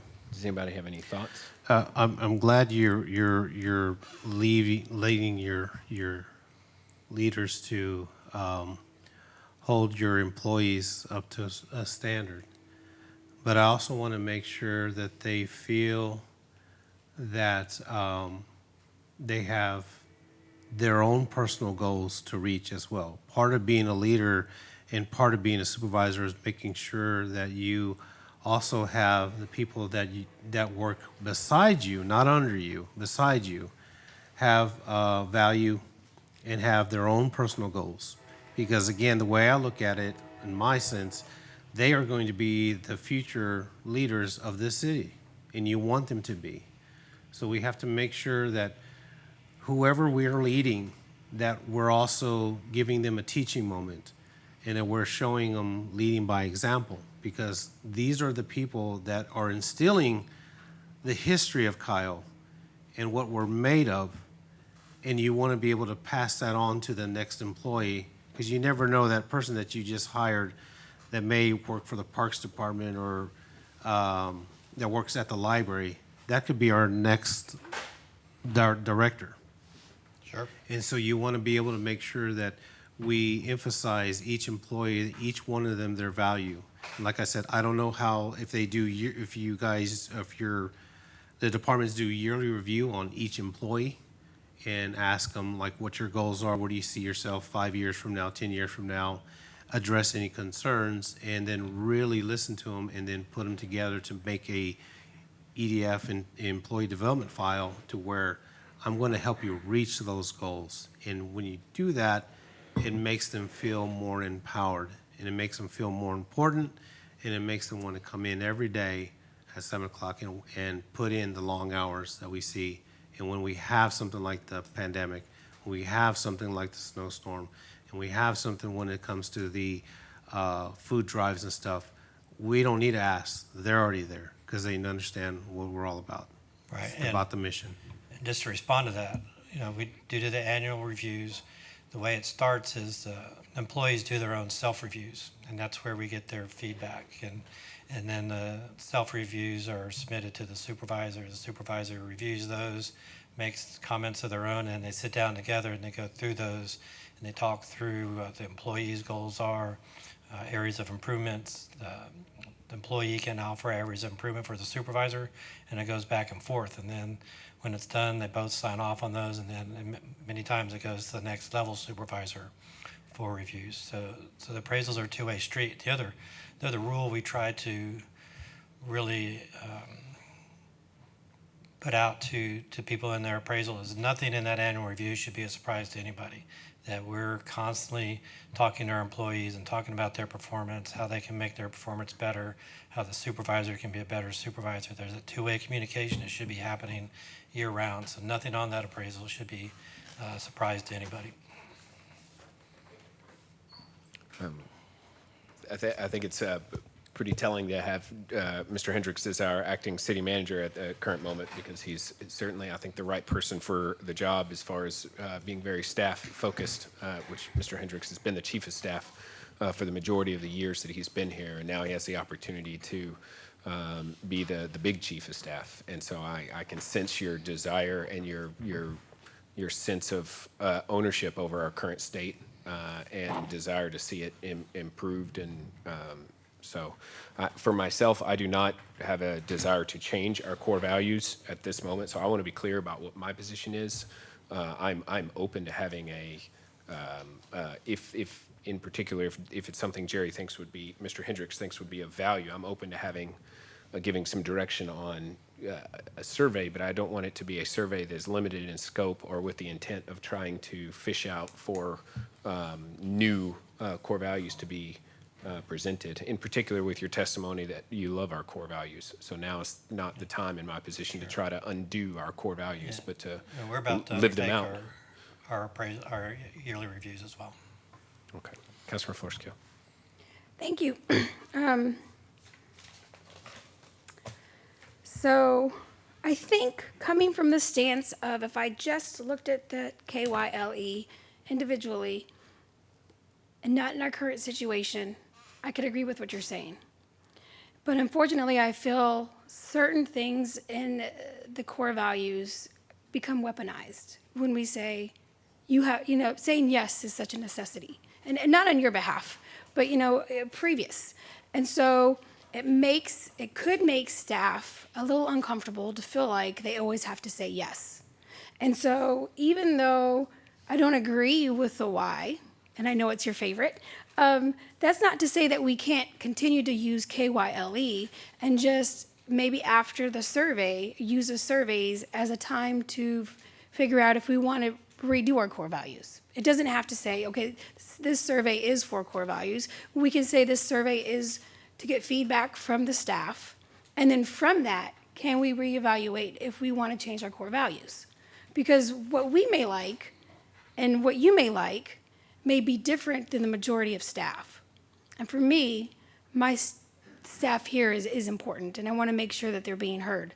And so I agree with Mayor Mitchell's, we don't have to give this survey as a way to change the core values, but in that process of collecting that information, we all realize that those core values could be adjusted. I don't think we should limit ourselves to say no. Sure. And I think we have, Senator, correct me if I'm wrong, but we have done annual employee surveys, have we not? If she were here, she'd say yes. Right. I believe you. I believe you. Do you have any? I am here. Oh, there she is. Wake up, Sandra.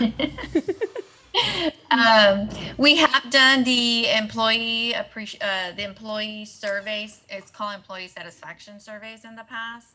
We stopped doing them because we were hearing the same feedback over and over, and the city at that time wasn't ready to take on the challenges to address those. So I think it's a good time to bring it back. I would recommend that a third party administer it or get the collection of it. because they are worried about, who's going to find out, who said what. Even though we tell them you don't have to put your name on there, they think the IP address or something is going to be followed. So I think to make them comfortable, I would like another system or third party to be able to collect that information for us. Councilmember Tobias. With that, I'd like to go ahead and make a motion then that we direct city staff to find a third-party company to conduct employee survey for anonymously satisfaction survey for those, and also to review any of the city core values from the survey information that was given back. Second. Motion by Councilmember Tobias, seconded by Councilmember Flores-Cale, that we direct staff to bring back a third-party survey company to do an employee satisfaction survey and include and take the results of the employee satisfaction survey and review the core values To from that review, information. yes. Discussion on that motion. All those in favor say aye. Aye. Aye. All opposed. Motion carries 5-0. All right, next up, agenda item 38, discussion and possible action regarding the city's plan to staff director positions. Councilmember Flores-Cale. All right, thank you. We're rounding home. All right, so the truth is the city is in need of staff all throughout Kyle, to include a library and economic development director, as well as a chief building inspector. It's my understanding our current interim planning director is on the path to obtain that position permanently, so I will not include that position in our interim positions that need fulfilling. Yeah, we need to be, I'm sorry, we need to be real careful about personnel, what we're saying as far as personnel issues. I don't know what is and is not, but those aren't comments. I'm sorry, I'm not trying to jump it's okay. That's just front what of I was you, told. but- Okay. Right, but just because that's what you're told, we're told, those aren't statements that we need to make from the dais about personnel decisions from one statement to the next, who's interim and who's, whether they're in line for this, that, or the other. Okay, well, okay. Well, what worries me in that aspect then is we'll add that to unfulfilled permanent position. So now we have 3. 2 directors and then a building inspector. These unfulfilled positions are a third of the city's leadership. And I have not seen any job posting on the city's website for either a library director or economic development director, and in this case, a planning director. Realizing this, I decided to place this issue on the agenda to hear the city's plan to fill these positions. I'd like Mr. Hendrix to respond to that, keeping in mind that you're discussing personnel issues, and so you're not required to disclose all of your plans for how those positions will be replaced. Sure. In general terms, we have had the planning director position open for more than a year. We've interviewed, I'm going to say, dozens of people, and I think the important thing to note for all of our positions is we don't settle. We wait till we find the person that's going to come in and help us achieve the gold standard in leading that position, and for me, meet those core values. So earlier this year, the communications director position became vacant. We advertised for that position, interviewed lots of people, and recently we were able to award that position to our interim director, who's been doing a great job, and we're happy to have her on board. And we're on that same path with our planning position, with the other 2 director positions that are currently vacant. We're reviewing those positions. We're looking at the job descriptions and determining how to move forward with those, and make sure that the position description is what we want, that we're able to have a plan to recruit the kind of talent that we need and want to have here in Kyle, and that the compensation is fair. And we're about ready to post those positions. So I know it's frustrating when it takes a little longer than what you would like, but I think we have a pretty good track record of hiring quality staff and employees, and especially department heads, and that's our goal moving forward. Anybody have any comments? I feel like I don't know much more now than I did when I came in. That's not reassuring to me. So something basic that I thought that the city should at least do is to place these jobs online on the city's website. We've known for 30 days at least that the library director position was opened. The economic development director position has been opened. Those are two positions that I expect to be filled. There's no way the city like Kyle can grow the way it does without an economic development director. My fear is the chief building inspector we don't have one. And I don't know if there's anybody qualified to approve these buildings. Another concern is the third party that we would have to hire to make up for that. Because essentially what I want to see in Kyle is to be self-sustaining without third-party employees. Again, I just have a real fear that we're going to put a lot of stress on staff if we continue to go down this road without a solid plan. And today I did not hear a solid plan. I've heard the same thing that I have heard for the last year. And that doesn't mean from you, because let's be honest, you haven't been in this position for that long. But it is the same song and dance that we collectively as council have heard. It brings me no comfort to hear the same thing. And I guess that's all I have to say. Does anybody else have comments? Councilor Tobias. Yes. How aggressively are we pushing these positions that have been open for a while? When we say we've been interviewing for these jobs and so forth, do we just post them online and maybe kind of hope somebody goes to the city of Kyle and see if we're hiring? Or do we actually go out and do a nationwide search for these positions or statewide to be looked at? I guess my concern is, or my thought would be, is looking at this is how aggressively are we really going after, like you say, the best of the best? As aggressively as we can possibly be. In addition to on our website and advertising in the paper, we use job search websites like Indeed, for example. But I think our biggest attraction comes when we advertise with professional associations for whatever that particular position is. For the planning director, there are several professional organizations that planning directors tend to belong to, and all those have career portions of their website, and we advertise on those. Same thing with every other department head that we have. They all have professional associations. We do job fairs, and if we can think of anything else, we pursue it. And we're always open for suggestions on how to extend that reach.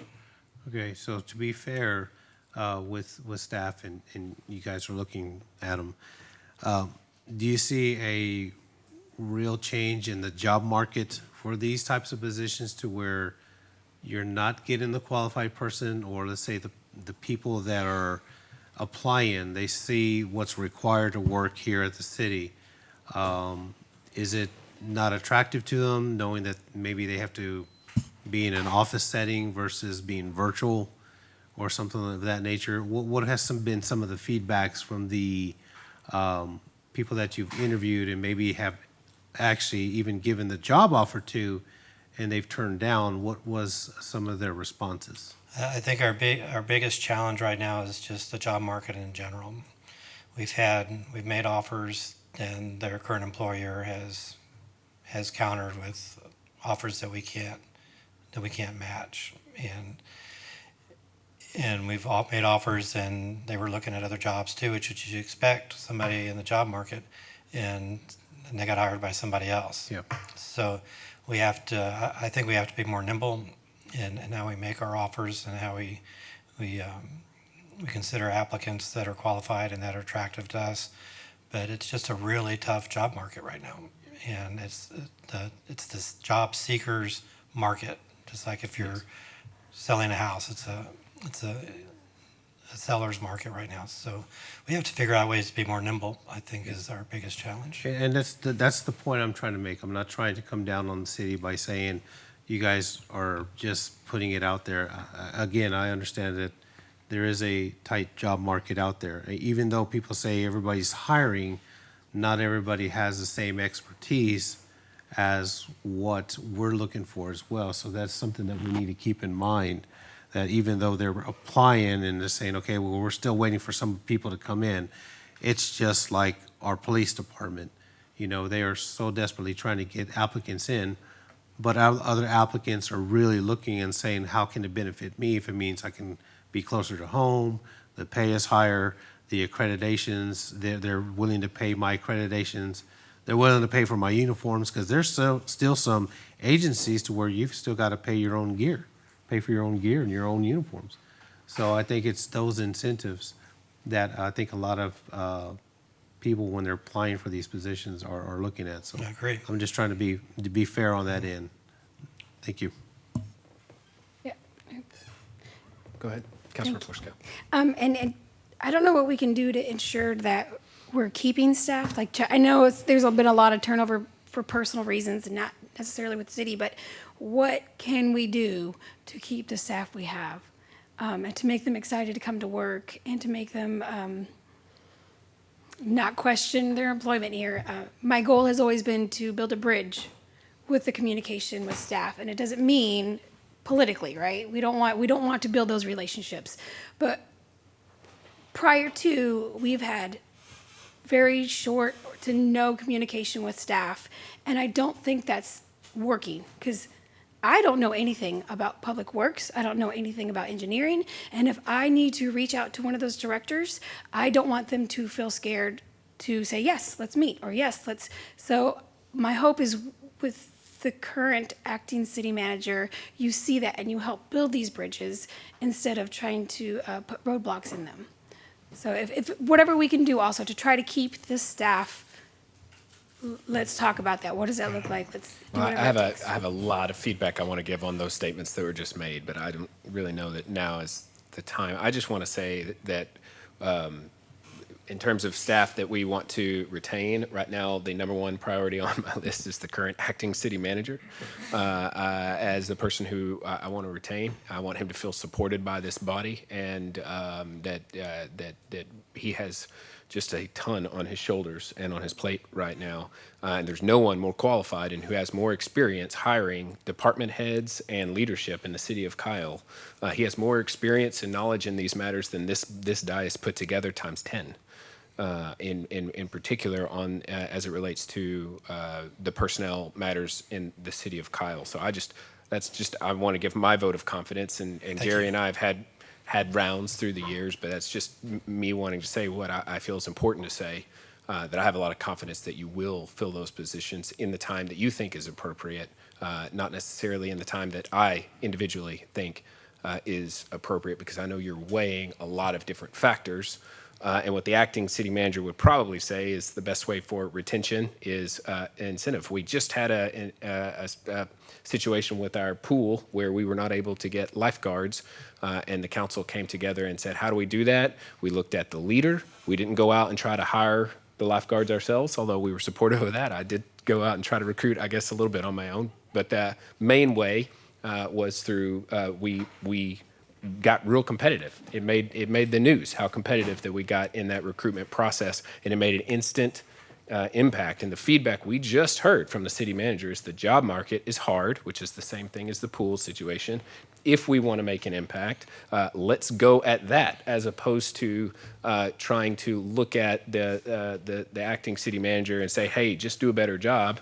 We have the power as a legislative body to impact wages. We have the power as a legislative body to impact benefits. We have and those are the things that we should be looking at. If that is indeed our goal, to be a resource to the current city manager, he would say if we gave him extra money for each department head, he could get that department head hired faster. So that's just my general feedback. I do not think that our department heads are leaving because they're not communicating to 7 council members individually enough. I do not think that is the case at all. So that's my feedback.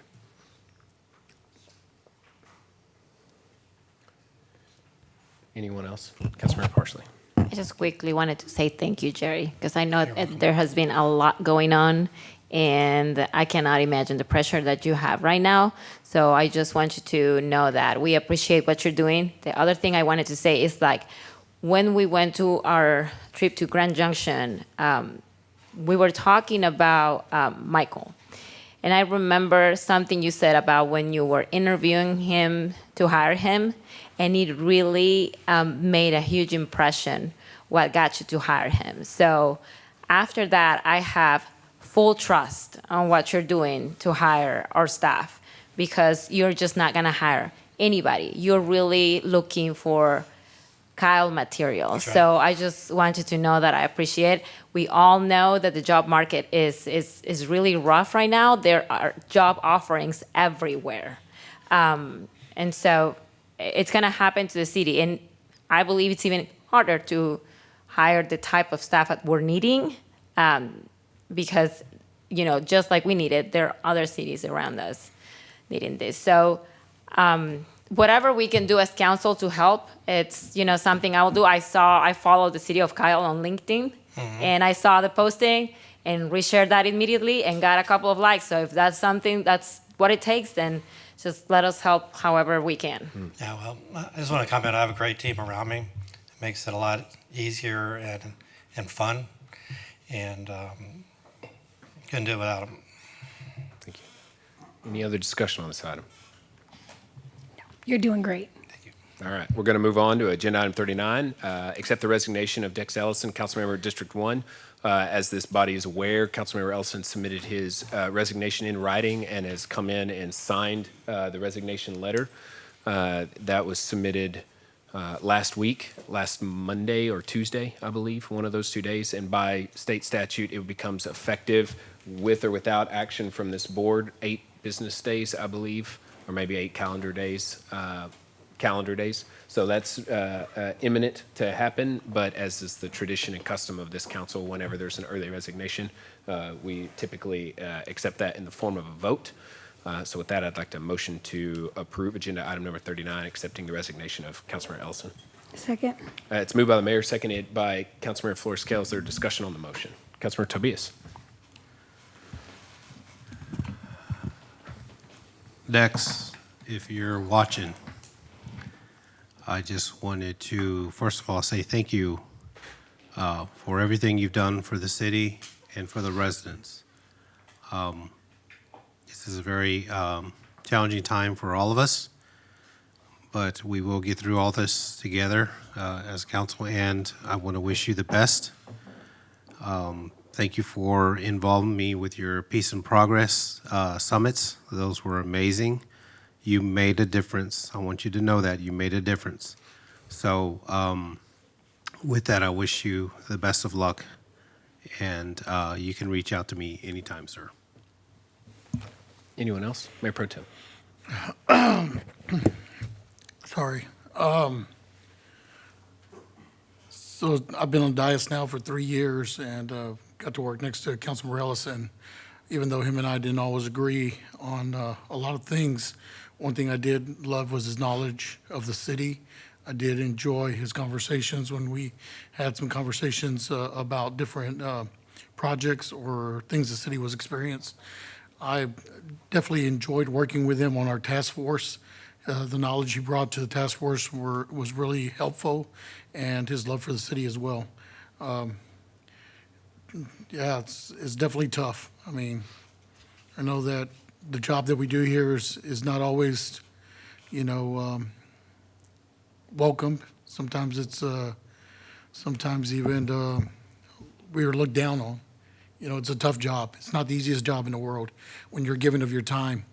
I know there's people that want to critique Monday morning quarterback and all kinds of other things, but really, this is just a job. It's a job of service. If you're in this, doing this job, it's because you want to help the residents of Kyle. It's because you care about the city you're in.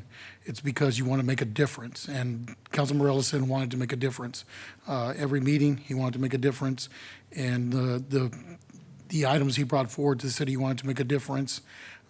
Like every single one of us here, we want to make a difference. We want to make a difference in our city. All I can say is that I wish you the best. You have my prayers and my thoughts as well. Don't ever think of us as perfect. We're not perfect up here. We're just human. Don't try to put us on a pedestal or anything else. We're human, and we're doing the best job we can. And I just want to wish you all the best, Dex. Thank you. Any other comments?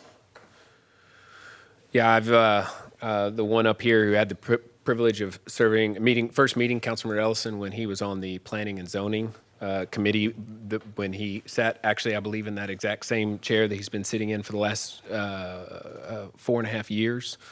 And then from then, I remember he was one of the very first people that I met when I decided I wanted to run for city council back in 2016. He was already serving, already having graduated from Jerry's Leadership Academy and getting actively engaged in with the police department, having just a lot of vision and desire to see our police department be the best that it could be, but also caring about our planning.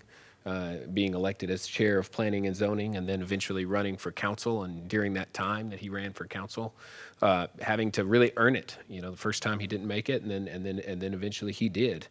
And that just, you know, that makes you tough. It also makes you care deeply. I'm not sure that there's anyone I've served with who I would say cared more and more passionately and deeply than him. Certainly several folks who I would say cared, just as much, but Councilmember Ellison just exuded care for the residents and for the things that he was passionate about. There was not an email that he wouldn't respond to, not a request for a meeting that he wouldn't take, not a sacrifice that he wouldn't make for in order to serve well. His service to this community was his number one priority, as far as I could tell, for years, and that came at a cost. I also, him and I didn't agree on all things, although we did share many views as to the direction of the city. He, over 4.5 years, he was a part of many projects from beginning to end. As I think this body can attest, it's hard to be up here long enough to see big projects through from conception to completion. And Councilmember Ellison has been a part of many big projects from the beginning all the way to the end. And he should be commended for all of his work in the city. And I know he was loved and beloved by many. He had relationships across many different sections of this community. Some of those sections that you don't see here at City Hall. They're not, folks that aren't regulars at City Hall, people that aren't necessarily trying to come in and influence this body, but rather just regular citizens. He cared about those folks, I think, maybe as much or more than anyone. He just really did serve in that way. So I too will miss him. I have many, many memories with Councilmember Ellison that we made together, working through and dealing with challenges and issues, pandemic, snowpocalypse, how to get the police a public safety center.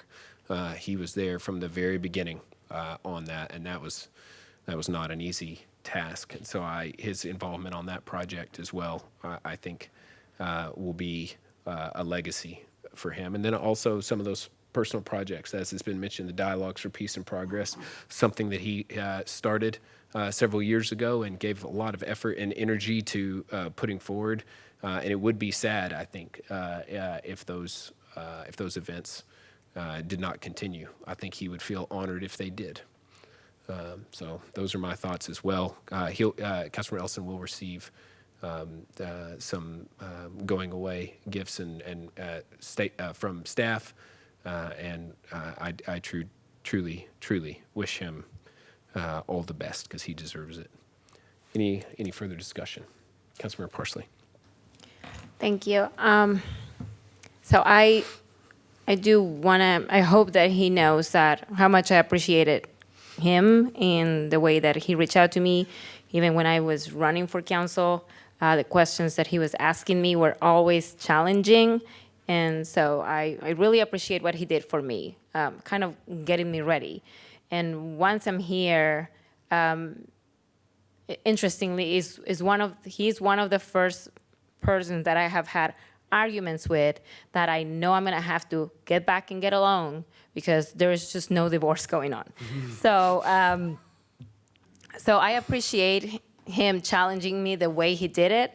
Not changing my point of view, but showing me this different perspectives, whether I agree with him or not. So I really, really appreciate what he taught me coming to council, and I've been here just for 8 months, not just 8, but one of our last conversations was based on giving grace. And after that conversation is something that became really important for me, is to make sure that we're giving grace to each other in the dais, with our residents, and the way that we are conducting ourselves in our everyday lives. So thank you for our conversations and for your advice. That was always not always very well taken, but I really appreciate it, and thank you for serving with me. Thank you. Anyone else? All right, motion to adjourn. We are adjourned. Thank you.